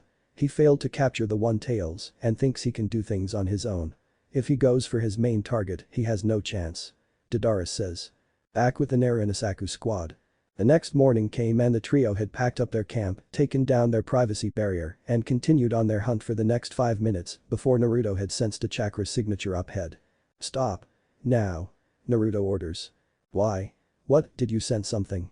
Ino asked. SHHH. Naruto had indeed sensed something with his Rinnegan. It was a female Kunoichi with incredible chakra reserves. Whoa. What? What is it? Sakura asks impatiently. Kunoichi, 12 o'clock, half a mile out. Incredible amount of chakra. It seems like she doesn't know we are here. Let's get as close as we can without being discovered. Naruto says. Hi. Hi. Let's go. Within a few moments, they were standing a dozen yards away from the female, keeping their chakra masked as best as they could. However, this didn't seem to go unnoticed. What the hell are they doing?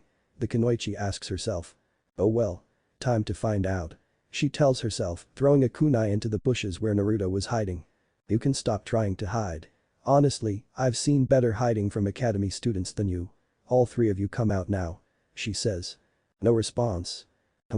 Not doing it willingly, eh? Sigh, oh well. Universal pull. The trio found themselves being dragged into the clearing in front of the kunoichi. All three of them, having looks of Naruto, figured out what this jutsu was connected to. How did you sense us? Ino asks, looking up, clearly shocked. Please, I sensed you from 1 mile away. Honestly. Are all you Hidden Leaf shinobi that stupid? She asks them. Who are you? Naruto asks the woman. I should be asking you the same. And why are you on the Rin clan's territory? Rin clan? Naruto questions the kunoichi.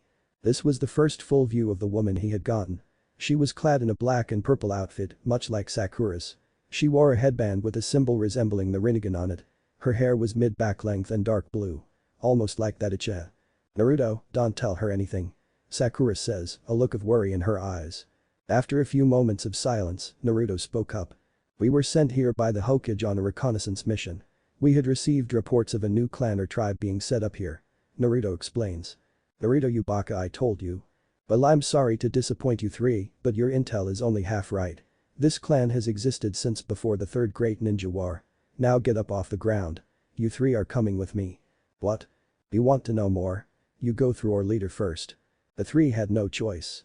The full extent of her power was unknown. The kunoichi had noticed that Naruto's eyes were clearly almost the same as hers, but was not going to say anything about it yet. As the four shinobi made it to the gates, the Leaf Trio discovered that this city was absolutely amazing. It had tall buildings like Aim, sandy grounds like Suna, weird-shaped houses like Kumo, in short, it was beautiful. How have you managed to keep this place hidden? I mean, with buildings like this, how could you miss it? Everything will be explained after you speak with Lady Tsubaki.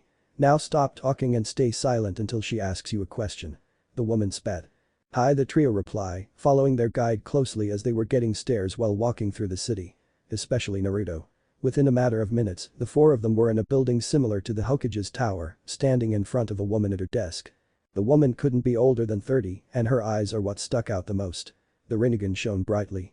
Her hair was bright blue and came down to her shoulders. Her outfit was much like Tsunade's from what was visible. Again, the only difference was the color. Purple and black. Who have you brought to me, Menaori? Who are these outsiders? The woman asked. Lady Tsubaki, I found them scouting outside the walls. They were sent by the Leaf. Sent by the Leaf, eh? You, blonde boy. Come forward. Tsubaki orders. Naruto complies, while the other two are on a knee, looking at the ground, sneaking glances at Naruto. Who are you? She asks, eyeing the boy. I am Naruto Uzumaki. What about Blondie over there? Tsubaki says, obviously pointing at Ino, who at the time wasn't too disturbed by the nickname. That would be Ino Yamanaka, ma'am. And Pinky over there? Sakura wants to glare at the woman, she hates that name. Sakura Haruno. Naruto answers. Now that that's out of the way, please, Blondie, Pinky, stand and come two forward. Menaori, you may go. Hi, Lady Tsubaki. She says, leaving the room. Naruto. I have some questions for you, if you don't mind. Depending on what I can give you an answer. Very well. First question. Is what Menaori said true? That you were on a reconnaissance mission? Yes, that is true. The Hokage sent us to check out the reports of a new clan. Naruto explains. Okay. For my next question, how do you have the level 3 Rinnegan? No one outside this village is supposed to have them. So I've noticed. You have them, and I'm guessing your shinobi have them as well. Well, I'll make it short, and because I feel I can trust you, I'll tell you a couple of other things. Naruto says, earning a nod from the woman. I have the Rinnegan because the Rikodu Sennin paid me and the nine-tailed fox a visit. Everyone's jaw had dropped. What? When did this happen, Naru-kun? Ino questioned. Last night actually. I went into my seal to ask the Nine Tails why he gave me the Rinnegan. But the sage interrupted him. As for why, I will not say until I speak with the Hokage. This earns a nod from the older woman. Now if I may ask a few questions, ma'am? Naruto says. Go ahead. How do you all have the Rinnegan, and what did you mean by a stage 3 Rinnegan? Naruto asks. Tsubaki took a deep breath. This was going to be a long story. End chapter. Chapter 7. The two Jinchuriki. Sigh, well, I guess this would be expected to someone to have a brand new Rinnegan. I trust that the Rikodu Sennin told you of its powers, Naruto. Hi, he did. Very well. Well, what I meant by a stage 3 is that our eyes go from 1 ring to 2 rings to 3, it is almost self-explanatory. As for how we all have the Rinnegan, well no one really knows why, but the founder of this clan was Shiken Rin as far as we know. That's kinda weird to Bayo. How so? The woman asks. My sensei said that he had a student who possessed the Rinnegan. One like yours? Tsubaki says, staring at him, analyzing him. Hi. Naruto confirmed. The woman stood up from her desk and called for one of her subordinates. Yamato Ito. Her voice booms, almost louder than Tsunade's. The door busts open as a tall male about 6'3" rushes in, kunai drawn. Lady Tsubaki. Yes, I called you here. Now listen up. I need you to take these three on a tour around the clan. After you do that, bring them back. I have a message for the Hokage they can take back. Hi. Hi Tsubaki-sama. Yamato Ito turns to the trio in the room. Tsubaki leans back in her chair and begins to think. So he's a Jinchuriki too. I wonder how she will take this. However, once the Leaf hears we have a Jinchuriki, they'll want it in their village. Which is good.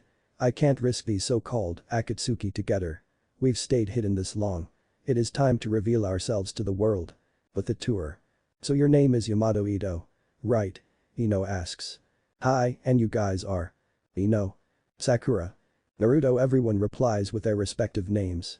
Ah, thanks for clearing that up. He says, giving the girls a wink. Naruto sees this and says, watch it, Ino is mine. Sakura. Well you can try but try too hard and you're gonna need a hospital. He says, sweat dropping. Yamato chuckled at this. Well since you three introduced yourselves, it's only fair that I do the same, even though you already know mine, I'll tell you again. He says, turning to face them. My name is Yamato Ito Rin and I'm Lady Tsubaki's left-hand man. Well it's nice to meet you. Sakura says. Likewise. Now, if you look to your left, you will see the clan head's home. AKA, Lady Tsubaki's home. Yamato continued to show the trio around, telling them some of the history and stealing occasional glances at Sakura. When Yamato was done, he offered a meal to them before they left. Only thing he worried about was running into her. A few minutes more of touring the clan and some boring moments where Yamato hits on Sakura and a lot Naruto and Ino's nerves later, the squad was on their way to the exit. But as fate's soul have it, Yamato's luck wouldn't be on his side. Smack and don't come back again demon. Slam. The contact from the punch could be heard for blocks and the slam, well let's just say he might need a new door. But that last word. Demon, that word struck a nerve for Naruto. His last nerve. Yamato seemed to cringe as Naruto released a huge wave of killer intent. I'd know that phrase anywhere. Naruto growls. I noticed something familiar about her chakra. Kurama says, head raised and ears perked up. It's the Seiken, she's the Jinchuriki of the Rikubi. Kurama says, almost excitedly. Oh no. This is not good. Just like when he was little, Ino thought. Naruto-kun. Naruto turns to the girl laying on the ground and starts running to help her. No. Don't go near that girl. Yamato Ito calls out to him as he runs to catch up. But it was all pointless as Naruto had reached his destination. Hey, you alright? Naruto asks, offering the girl a hand. Go away. She says, I don't want your help.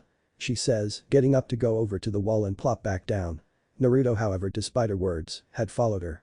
We may not want the help, but it is needed. I feel that we aren't so different. I've heard that word the man called you. I know I all too well and what it does to people like us. You don't mean? Yes, I'm a Jinchuriki. I've been called a demon for as long as I can remember. Naruto says as Ino, Sakura and Yamato Ito came up behind him. The girl took a moment to gather what she had just been told until the man above her held out a hand.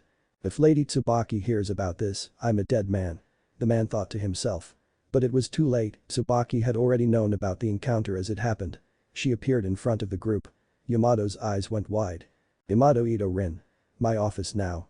Tsubaki yells, causing the group to flinch, Yamato more so before he shunshined away. Uzumaki Naruto, Haruno Sakura, Yamanaka Ino, and Lily Rin. Leave the city now. What? The four yell out. Lady Tsubaki.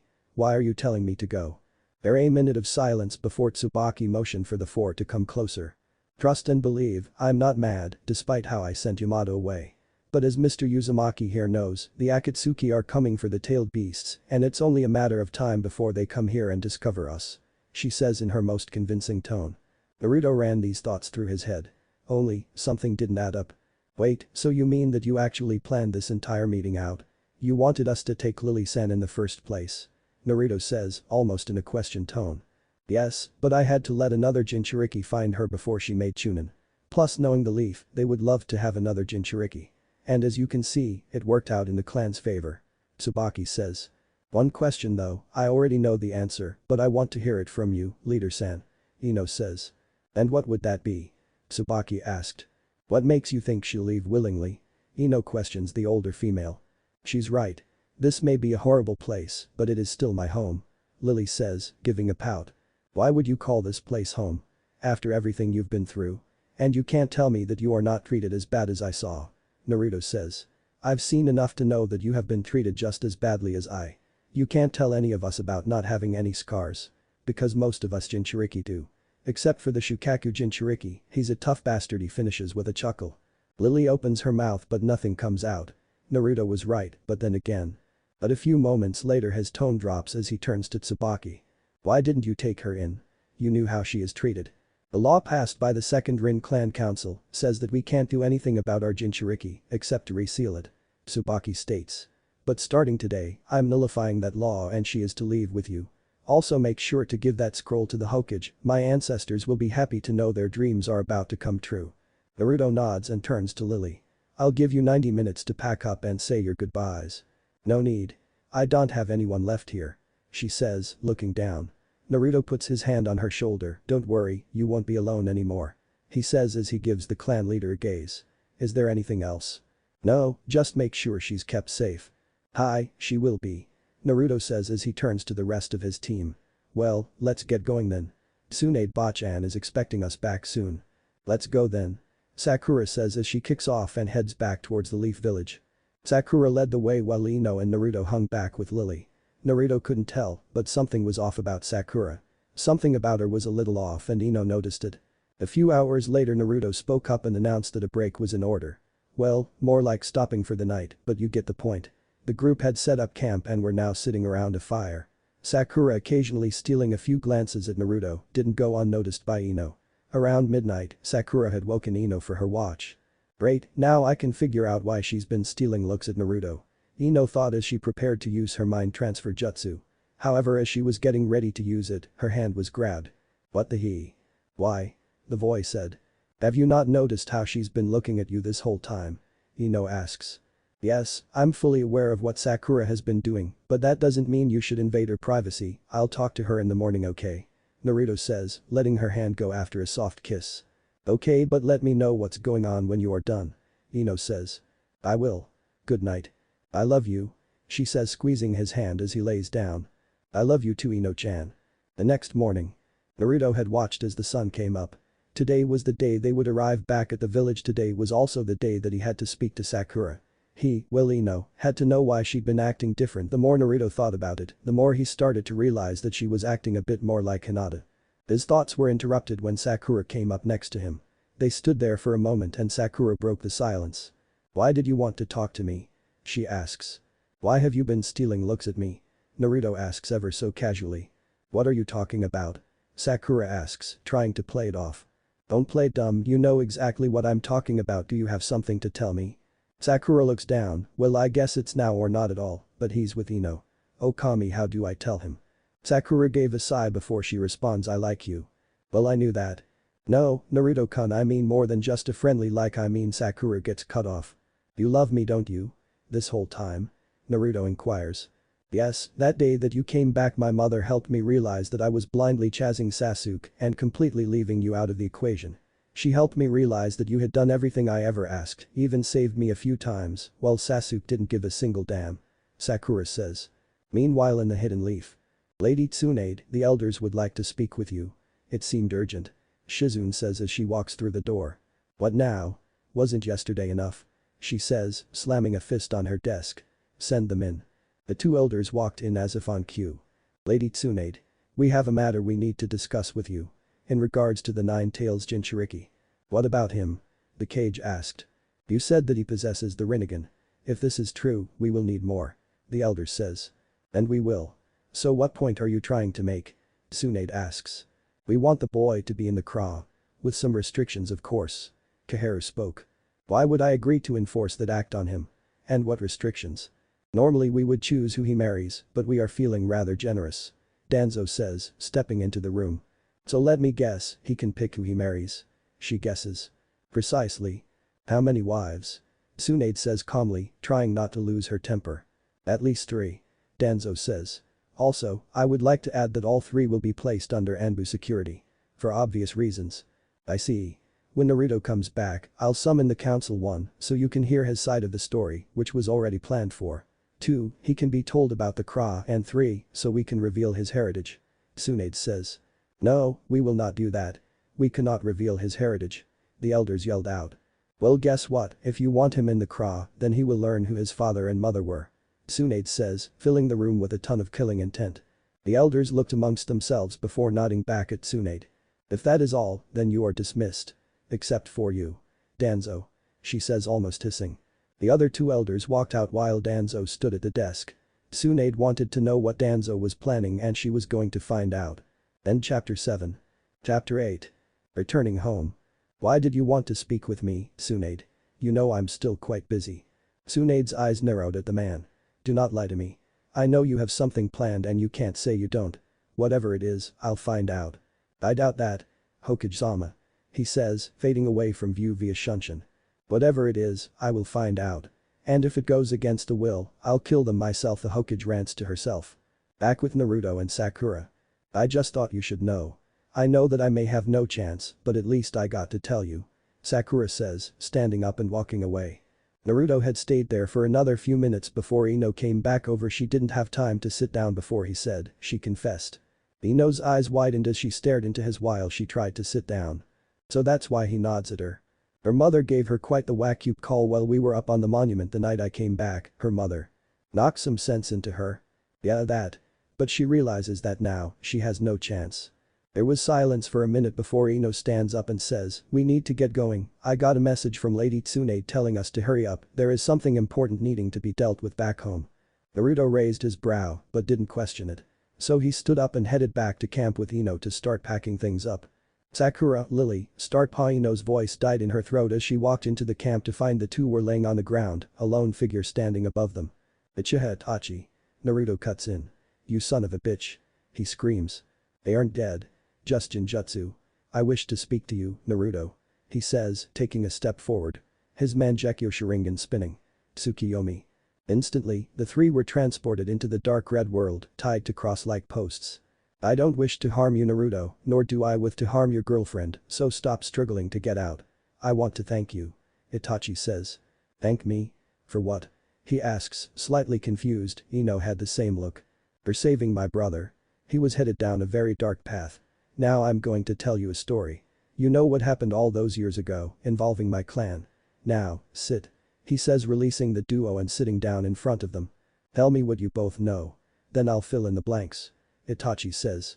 Well, we don't really know much other than the fact you killed all of them, except for Sasuke. Ever since then, it's been an S-class secret, Ino says. That is correct.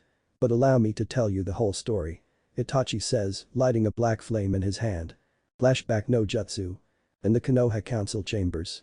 Danzo, Lord Third and the 2 advisors sat in the dimly lit cage office, discussing some rather disturbing matters. The Uchiha clan had been plotting a coup d'etat of the 3rd Hokage's regime, and so far all negotiations were failing to Danzo. There was only one option from the beginning. Kill off the Uchiha. However, the other 3 had an alternative. The alternative being to use Shisui Uchiha's Mangekyo Sharingan to manipulate the clan into not going through with the coup via Kodomatsukami. However, that plan had failed when Shisui died. While their discussion was happening, there was a knock and the 4 had silenced.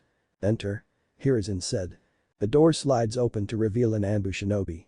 You wish to see me, Lord Third? He asked, kneeling down in front of the table. Remove your mask, Itachi. He did as instructed and proceeded to remove his mask, then looking into the eyes of the 4 superiors in the room. Your report? Hiruzen asks. Hi. All negotiations with the Uchiha are done, right now they are arming themselves and getting ready to have the coup within the week. Is that all? The Hokage asked. Hi. Hiruzen, if I may, our time for peaceful negotiations is now used up, we must get rid of the problem. Danzo says, almost yelling. There is no need to yell, Shimura, but I agree. If there was to be a coup, civil war would erupt, then we would not only have a civil war, but the 4th Great Ninja War. Konoha would be destroyed. The Hokage says. Then there is only one way to do this. We must kill the Uchiha, all of them. Danzo says, almost demandingly. The 3rd Hokage pondered the thought. He didn't like it, but there was no other way around this problem. It was the only solution. Itachi. Hi. I understand that we are asking a lot from you, but Hiruzen was cut off. I know. And I will do it, for the leaf.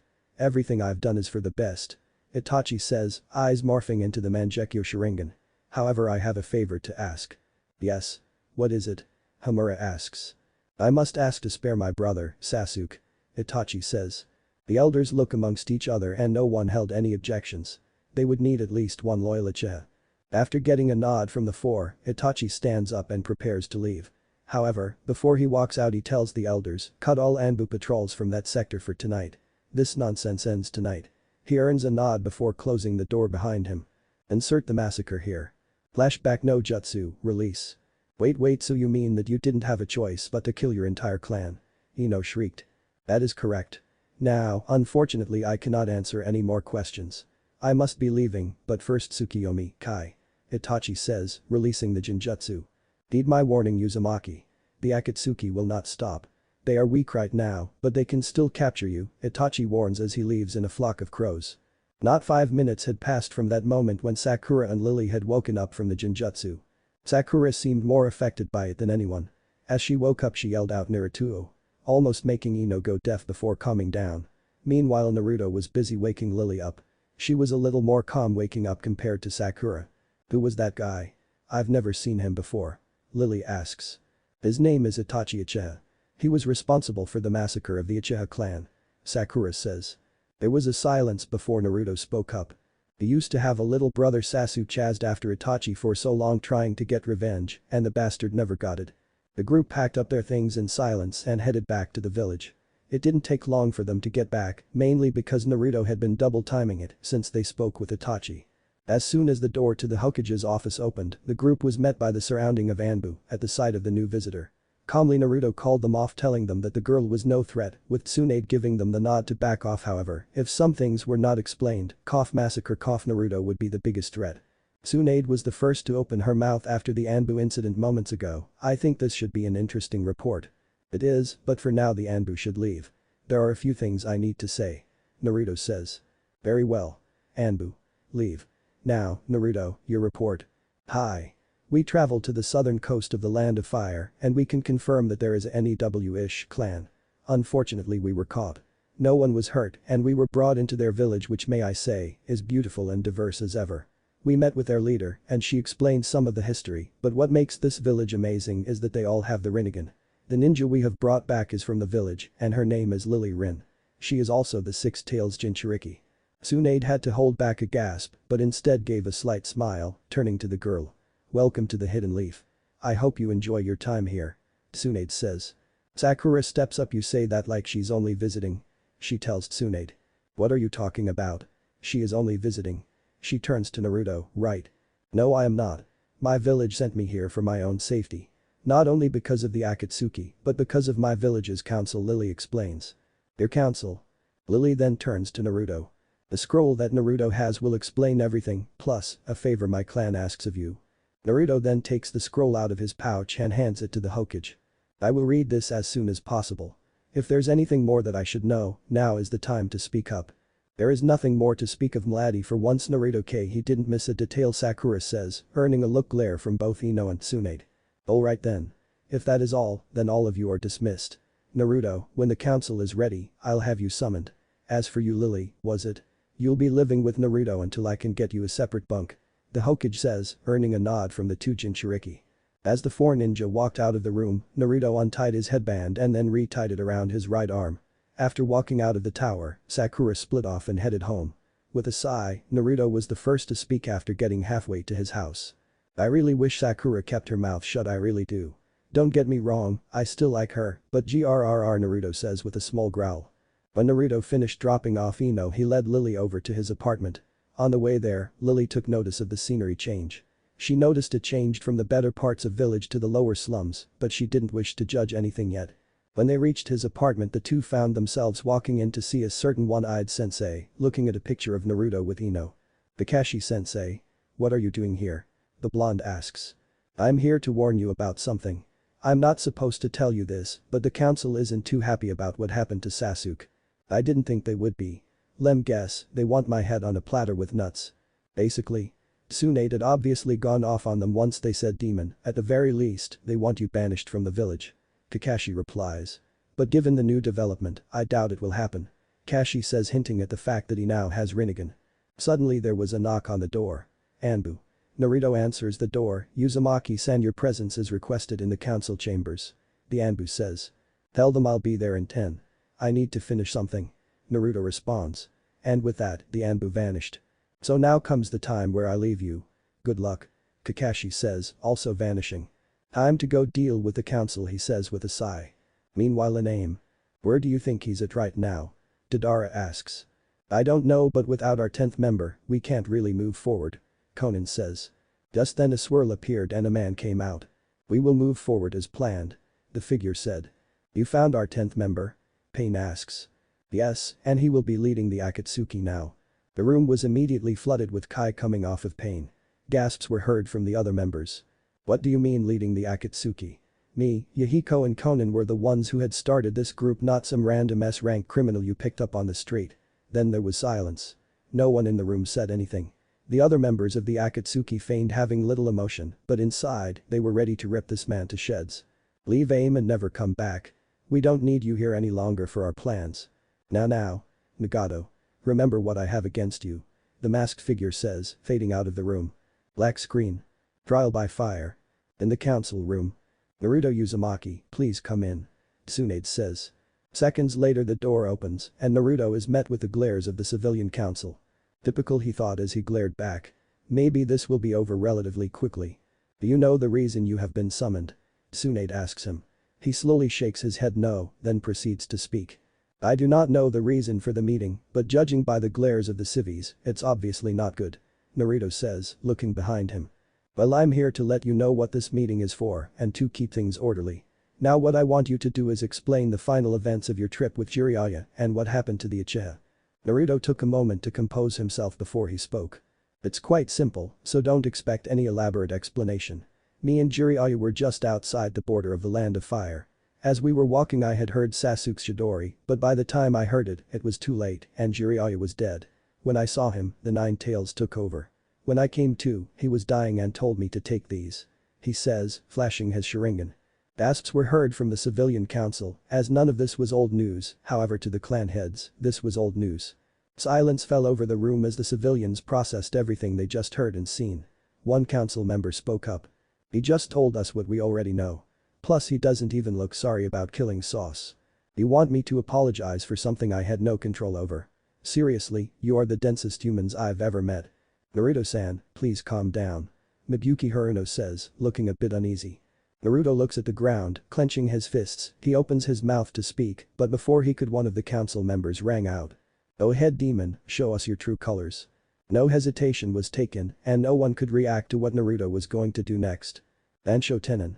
He shouts, left arm raised at the insubordinate and Rinnegan blazing, the guy was forcefully pulled towards Naruto who, when he got a hold of him, had him held up by the neck squeezing tighter every second, the man gasping for air.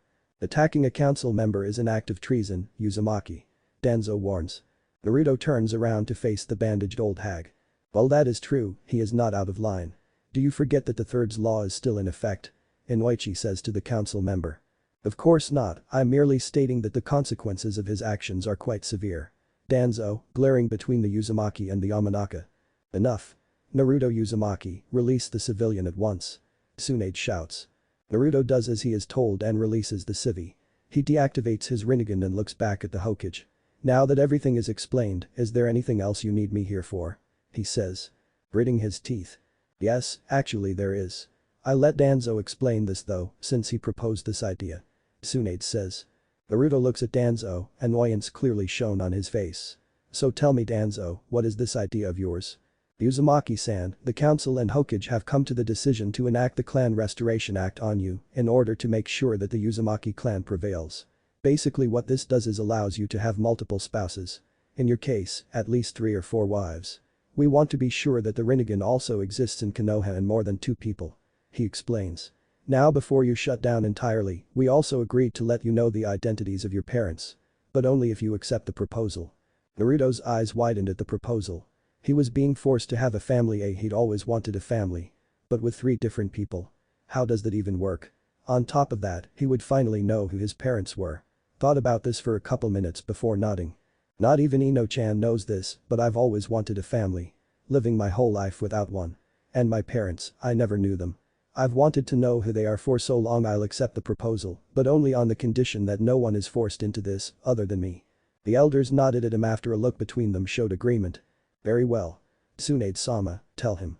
Danzo says. "Your parents were Kushina Uzumaki and Minato Namikaze, the fourth Hokage." Tsunade blurted out, hoping the reaction wasn't too bad. Naruto fell to his knees. "The fourth Hokage is my father." Tears started falling from his eyes. The council heard this and went into a worse shock than Naruto did. Some left the room to go curse themselves out for being so stupid. He stayed like this for about 15 minutes, tears still falling freely. He didn't know what to think. What to feel. He should be angry. No, he should be furious. Why did he feel so happy on the inside though? Was it because he was his idol, his second favorite person in the village was his father? Tsunade walked up to him after dismissing the council since they were no longer needed. Kneeling behind him, she put a hand on his shoulder. "I wish I could have told you sooner. I wanted to tell you once you got back from your mission, but things got complicated here while you were gone. It's alright. I'm not mad at you. I'm just shocked," he says looking up at the Hokage. Nothing more was said as Tsunade walked him out of the building. She hugged him and told him to go home and take a few days off. He would need them. Especially with the Akatsuki still hunting them.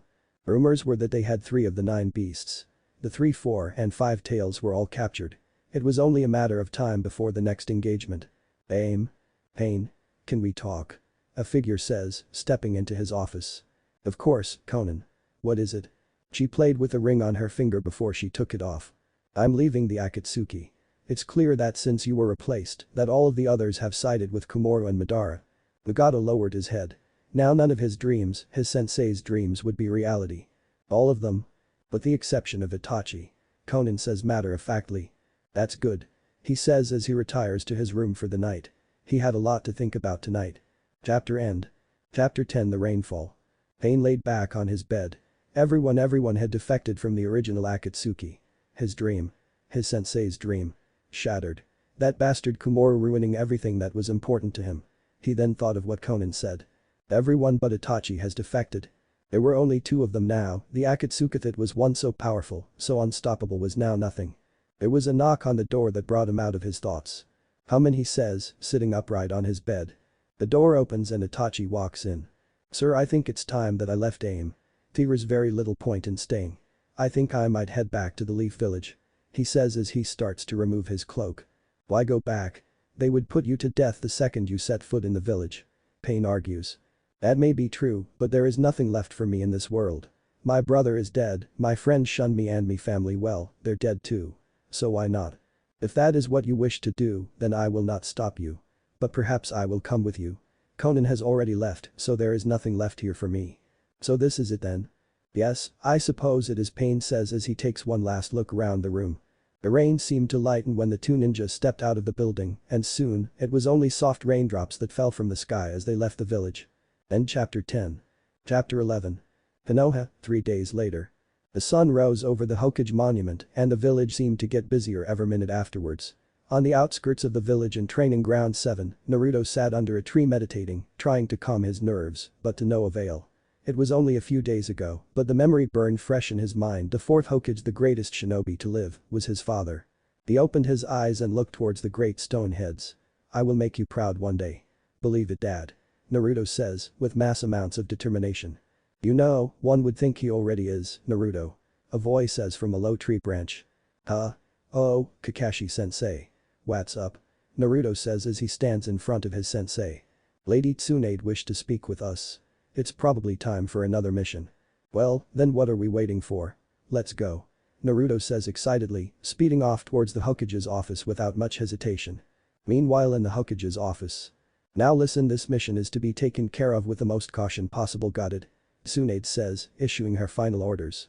"Will do, Lady Tsunade," Shikamaru tells her as he begins to walk out the door. Shikamaru reached for the door and immediately as he grabs the handle, the door slams open into his face and falls back onto the floor, dazed and confused. On the other side of the now open doors stood Naruto and a face-palming Kakashi. "We are here and ready to." "Oh, Shikamaru, sorry about that," Naruto says, laughing nervously. "What a drag, you could have knocked first," the shadow user says, rubbing his head. "Enough." Naruto froze in place. He didn't like the sight of Tsunade. Either his entry or the seriousness of the next few minutes were the reason why she was like this. Or maybe it was both. Listen up you two, cause I'm only gonna give these instructions once. The door bursts open once again to reveal a girl in a dark purple, black and white outfit, much like Sakura's, which had the Rin clan's purple emblem on the front and back of her top. Sorry I am late Hokage-sama. Can people stop barging in while I am talking? Tsunade yells out. Sorry Hokage-sama, I ran as fast as I could, Lily says, trying to catch her breath. Whatever. Now listen up. I just sent out word to the other villages. We are going on the offensive against the Akatsuki. What? The three shinobi exclaim in disbelief. So far the Akatsuki have 3 of the tailed beasts. We cannot allow more to be captured. So we need to start taking them down. Intel gathered over the years by Jiraiya suggests that there are 9 of them. Used to be 10 until Orochimaru defected from the group not long ago. Tsunade explains. How are we supposed to go after a group of ninja that we don't even have much solid intel on?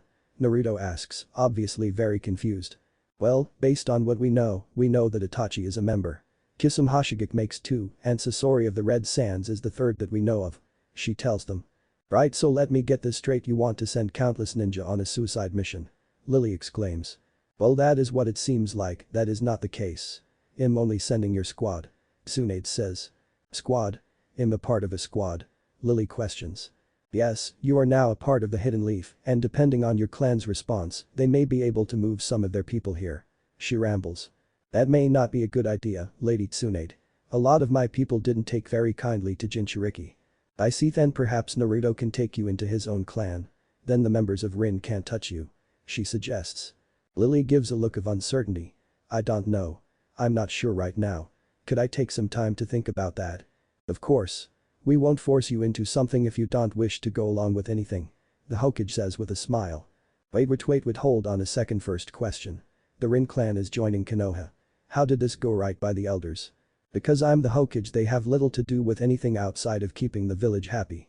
And Naruto, where in the hell have you been for the last 5 minutes? Tsunade yells with a face that screams WTF. Honestly, I've been trying to figure out how I'm gonna deal with Itachi. Naruto says, thinking back to the last time they met. It's quite simple, Naruto, he's an enemy of the village. A traitor. No, he's not. Not in my eyes. I have questions of my own about him. How is it he is an enemy of the village when he was only following Lord Third Second's orders? Naruto questions. What the hell? That's a triple S class secret. Yes, one that Itachi himself revealed to both me and Ino-chan. I do not believe that he deserves death when he was following orders from the Hokage. Naruto yells back. There was a long silence and multiple looks of frustration on both of their faces. I'll tell you what, you bring him back alive and I'll promote you to Jounin. Failure to bring him back alive will result in a freeze of rank until I meet my maker, Tsunade says. What? That's not fair. Naruto shouts. And neither were Sarutobi-sensei's orders. Look Naruto, we live in a life where nothing is ever fair. I know Itachi followed orders, but everything has a consequence. Now go on. You have your mission. I expect you to be out first thing in the morning tomorrow, so let your team know and have them prepare. Hi, the 3 shinobi say, acknowledging fire orders and dismissal. As the 3 walk out of the room, Naruto turns to Lily and Kakashi. West Gate. 9 am. Get it? 9 am. Got it. The others reply. Meanwhile with Ino and Sakura. The 2 kunoichi look out over the 3rd Hokage's head. Talking about their last couple of days and discussing various things going around the village, then they sat in silence, taking in the view of the village. Hey Sakura. What do you think about Naruto? What do you see him as? Ino asks. Ino already knew the answer to her own question, but she wanted to hear it from Sakura's mouth herself. I'll be honest with you, I like him. But you don't see him as just as a friend. Yeah. Alright then. Ino says, getting up from her spot on the mountain. I'm gonna run home and take a shower.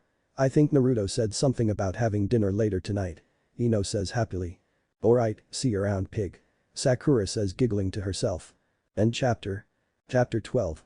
The Hunt. It was a long day of traveling. Itachi and Nagato had just made camp for the night.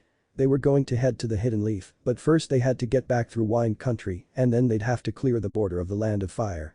Lately the Hidden Leaf has spent its time fortifying the village and its surrounding areas, and this didn't go unnoticed by the last Uchiha. Something big must be coming, not sure what though, Itachi thinks to himself as he closes his eyes and drifts off to sleep. Nagato awoke from his sleep. He wasn't sure why he did, but he brushed it off. He arose from his tent and stretched his legs. For years on end he had been connected to some sort of device Madara had created. Said that it would allow him to expand his power to 6 other individuals. It wasn't all it was cracked up to be to Nagato, it seemed that it held more weakness than strength. Before Conan left AIM, he had her remove the chakra poles that hindered his movement. They shared the briefest of exchanges before parting ways. Conan had traveled to the hidden sand village, while Nagato and Itachi made their way towards the leaf.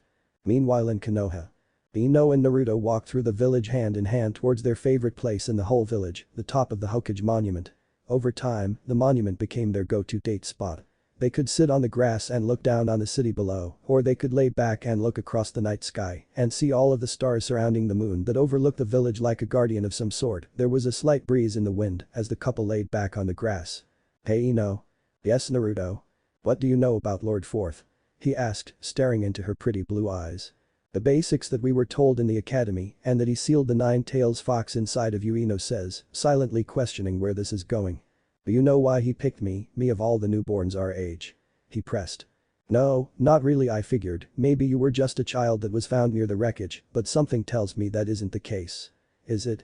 "You are right in thinking that.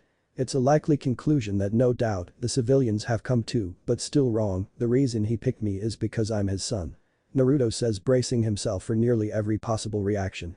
"What? Naruto, you're joking." "Right," Ino exclaims, her eyes wide with shock. "No. I'm not. Minato Namikaze is my father. Remember the old bingo book pictures or the history book pictures of the previous cage?" Naruto waits for the sudden look of realization to come across Ino's face. He saw the look after Ino managed to process the information she just gained and mixed it with all she already knew. "This is awesome. Why, you're the son of Lord Four." Naruto puts a finger up to Ino's mouth. "What I just told you is extremely classified information. Triple S class, probably." Ino sat in shock. So many things didn't make sense, like why he was treated this way when the weight Triple S class secret the villagers won't know, that's why. All Ino could do at the time was sit back and process it all. After sitting in silence for a few minutes, Ino leaned over to lay in Naruto's lap. "I'm glad you are different. That you think different from the others, that you can love me for me and not just what I am to the village," Naruto says softly, running his hands through Ino's hair as they both drifted off into sleep. Inside Naruto's mindscape. "She is an acceptable mate, Kit." Naruto turns around to find Kurama standing behind him. "Yeah, she's the best." He smiles. "What are you gonna do about finding two more?" "Well, I don't like the idea. Your ridiculous handlers that you are ever so loyal to aren't gonna be happy if you don't find them." "Hey wait, what about that pink-haired girl? Maybe she'd be an option." "No, she's so focused on Sasuke." "Aka, she told you she's over him." "She's gotta prove that to me. And it's gonna take a lot for that to happen." HNN. Outside Hidden Sand Village. Conan stood outside the main gates to the Sand Village. "I either die or thrive here by this decision. Either way, I'll not be needing this," Conan thinks to herself as she throws her old Akatsuki cloak over her shoulder and walks through the gates. Gaara's office. "Temari, please listen to me, we don't have much other choice," Gaara argues. The siblings have been arguing for only a few moments, yet Temari was furious. Whether at her brother for allowing this or at the councils of the Leaf and Sand for going around her back and setting her up with a random shinobi from a village 100 or so miles away. "How about no? I am not marrying anyone I don't want to." "Alliance be damned," Temari screamed out. "I haven't even told you who it is," Gaara snaps back. "But then? Who is so important to that village that they can think I will marry th? Uzumaki," the one word he uttered. "Who?" "Uzumaki Naruto." Temari's eyes widened at the thought. What the hell? "Hazuki Uzama." The door slams open to reveal Kankuro in full-blown panic. "What did I tell you about breaking doors into my office?" Gary yells back as he glares at his older brother. "Akatsuki pant main gate pant go." "Aka. Come on sis, let's go." "Kankuro, get off the floor, tell Baki to put the village on high alert." Gary yells on his way out of the building towards the main gate. At the main gate. "Bed on the ground. Bed down now. I do not wish to bring anyone harm. I only wish to speak with the Kazuki," she calmly says, but on the inside she's shaking. Nervous that this could be the end. "All it takes is one kunai. Like hell we will ever let you near the Kazuki. Enough." Gaara interrupts. "You. Who are you and why are you here?" he says sternly as Temari watches from a nearby ledge. "Like I tried to explain to these idiots, I only wish to talk with you. I am Conan of AIM. And I am no longer a part of that wretched group. I ask for asylum in your village in exchange for intel I have on my former allies," Conan calmly explains. "Shukaku, what do you think? Is she lying?" "No. She speaks the truth," the Tanuki replies. "All shinobi. Stand down now." "Conan, was it? Follow me." We will speak in my office. Gaara tells the unnerved Kunoichi. Gaara-sama. Silence Baki. I will not hear anything on the matter. Send a messenger bird to Konoha. I need Naruto here. A moment of hesitation on Baki's part caused Gaara to leak some of his old ki. Did I stutter, Baki? He says, glaring over his shoulder. The next morning. Tsunade lay in bed, just barely awake. Why the hell am I up this early? She looks to the clock on the dresser next to her bed. 6:56 a.m. She rolls her eyes one last time. Damn it, I'd like for my alarm to go off before I wake up for once in my life, she sighs, getting out of bed and dressed into her usual attire. She just finishes putting on her top when Shizune bursts through the door. Okage-sama. You have an emergency message from Suna. She runs across the room, holding out a scroll. Tsunade takes the scroll and cracks it open and reads through it with a look of concern. Okage-sama, we have quite the security predicament and you may want to watch out in the next couple of days. End chapter. Chapter 13. Old enemies, new friends. Suna, the evening of Conan's arrival. Conan was confused. Shouldn't they be torturing me? I'm an enemy S-ranked Akatsuki ninja. She questions her captor's motives as she paces the room, looking at various portraits and family photos on the walls of the Kazukiyage's office. Just then, Gaara walks in with a couple of Suna Anbu, each of them holding a tray of food. Conan, was it? Please have a seat. Gaara gestures towards the chair. Pulled up to the desk as he goes to sit down in his own. Conan merely nods at her captor and sits down as she is told. Both shinobi looked at each other with indifference as Gaara dug into the tray of food meant for him. After a quarter of his tray was gone, Gaara asked her, aren't you going to eat? Conan continues to stay silent. I thought you wished to speak to me. I figured you would want some good food since you've been traveling quite a while. That is very generous, Kazukiyage-sama. She then takes a nervous bite of the turkey leg that was on the tray that was placed in front of her. If you are worried that we poisoned the food, do not be concerned. Suna doesn't allow such methods of gathering intel. We have found that our captives are more forthcoming with information if we've treated them to. Gaara looks at the clock. 2 p.m. Lunch, he says, looking back at her. So you said you had information. What did you wish to tell me? Gaara says, crossing his arms. The Akatsuki have split into factions, the original group that we were, and then the Dakuman faction. Come to think of it, it's an entirely different group than we were. She pondered. Gaara nodded in response before scooping a piece of fried potato into his spoon. So this new group, who is in it? What caused the split of the Akatsuki? The split was caused by a new member that our leader Nagato had recruited. Said that he had heard about him from a source he picked up a few years back. His name was Kumoru. I never learned his last name, but he had so much sway with the other 6 members that it had become a leave or die situation, so the 3 of us left. Conan said in slight dismay. She was clearly upset about the situation, but not visibly distressed over it. As she looked down at the tray of food, Gaara further questioned her. Who was this Nagato person? And who was the other person that left with you? He asks inquisitively. Nagato Uzumaki was our leader. He had created the Akatsuki to try and end all of the violence in AIM after the Third Great War by taking down Hanzo the Salamander. After that, he wanted to try to bring peace to the rest of the world by taking out the rest of the world leaders, daimyo and kage alike. Okay, and is this why the split occurred? Gaara asks, raising an eyebrow. Partially. It wasn't until a couple of weeks ago that the plan shifted from removing world leaders to gathering tailed beasts in order to destroy each of the hidden villages. There was a long pause following this information. The tailed beasts were now going to be used to take down each of the 5 nations. Gaara knew the power of a single Jinchuriki, let alone just a tailed beast, was enough to take down a whole invasion force and maybe even a nation the size of AIM, but a powerful hidden village like Kumo or Konoha. That would take at least 2 tailed beasts, but Suna wouldn't even be able to hold up against one. The sand was militarily decimated after the attack on the Leaf a couple of years ago. On the verge of becoming a second-rate nation at the pace they were going. Think like college football's Big 12 or Pac-12 conference, who have been left out of the college football playoff for all but 2 years, that kind of second-rate nation. OH. Did you learn anything about how they plan to capture the tailed beasts? Gaara asked, slightly concerned as he was the Shukaku Jinchuriki. The plan is to capture you and the other 7 Jinchuriki alive and use a special jutsu to transfer the tailed beast from you and the others into an ancient statue. How it's done is an answer I don't have, unfortunately. I'm only here to help you and the others to prepare for what may come. Conan explains. If that is the case and all of this is true, then the sand owes you big. There was another long pause. You also mentioned that there were 3 of you. Who is the third? Gaara questions. Myself, Nagato, and Itachi Uchiha are the only 3 original Akatsuki members. The document as I remember it was made up of Kisame Hoshigaki of the Seven Swordsmen, Haiden of Jashin, Kakuzu of the Waterfall, Deidara of Iwa, Sasori of the Sand, and Zetsu. There was another that mainly does things behind the scenes, but only Nagato ever spoke to him. He also had the Sharingan. I originally suspected it to be Itachi, but I learned quickly that wasn't the case. Era had a stern look on his face as he looked through the bingo book that was stored in his desk. Every single one of these ninja were S-ranked missing nin, 2 of which were practically immortal.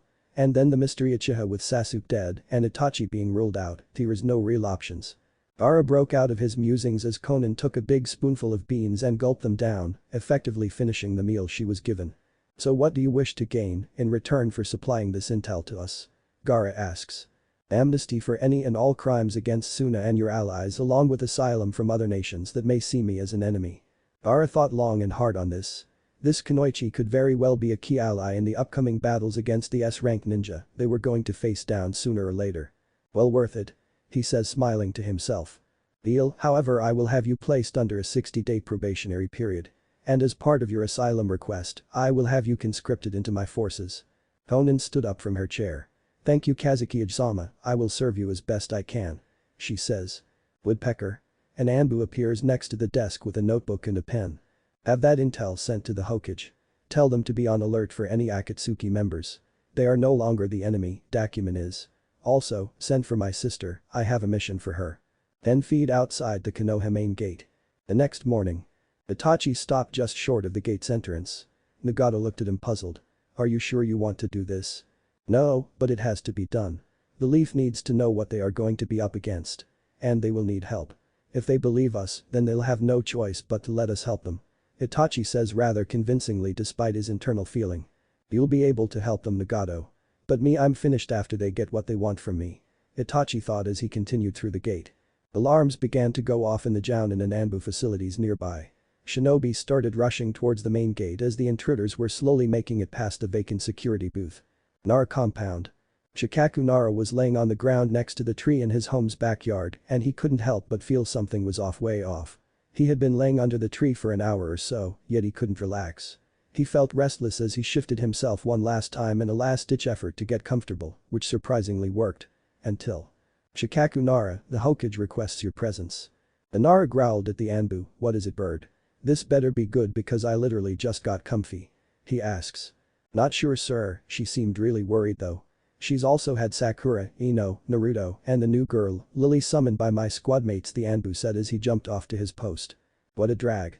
Back with Lily, Naruto, Ino, and Sakura at the Hokage's office. Naruto and Ino yawned as they stood in front of their leader. Sakura facepalmed internally, but didn't say anything. Lily was the only neutral one. She just looked on out the window behind the Hokage, spying a messenger bird off in the distance. 6 miles away and closing fast. That's not a normal messenger either. It has a red ribbon on its foot. Something isn't right. Shikaku Nara slowly walked through the door to Tsunade's office, not prepared for the meeting he was called for. Inside he saw a few of his son's friends. Shikaku Nara. You're late. Tsunade grumbles. The other ninja in the room turned around to look at him, seeing an annoyed look on his face. Typical lazy Nara attitudes pissed her off for some reason.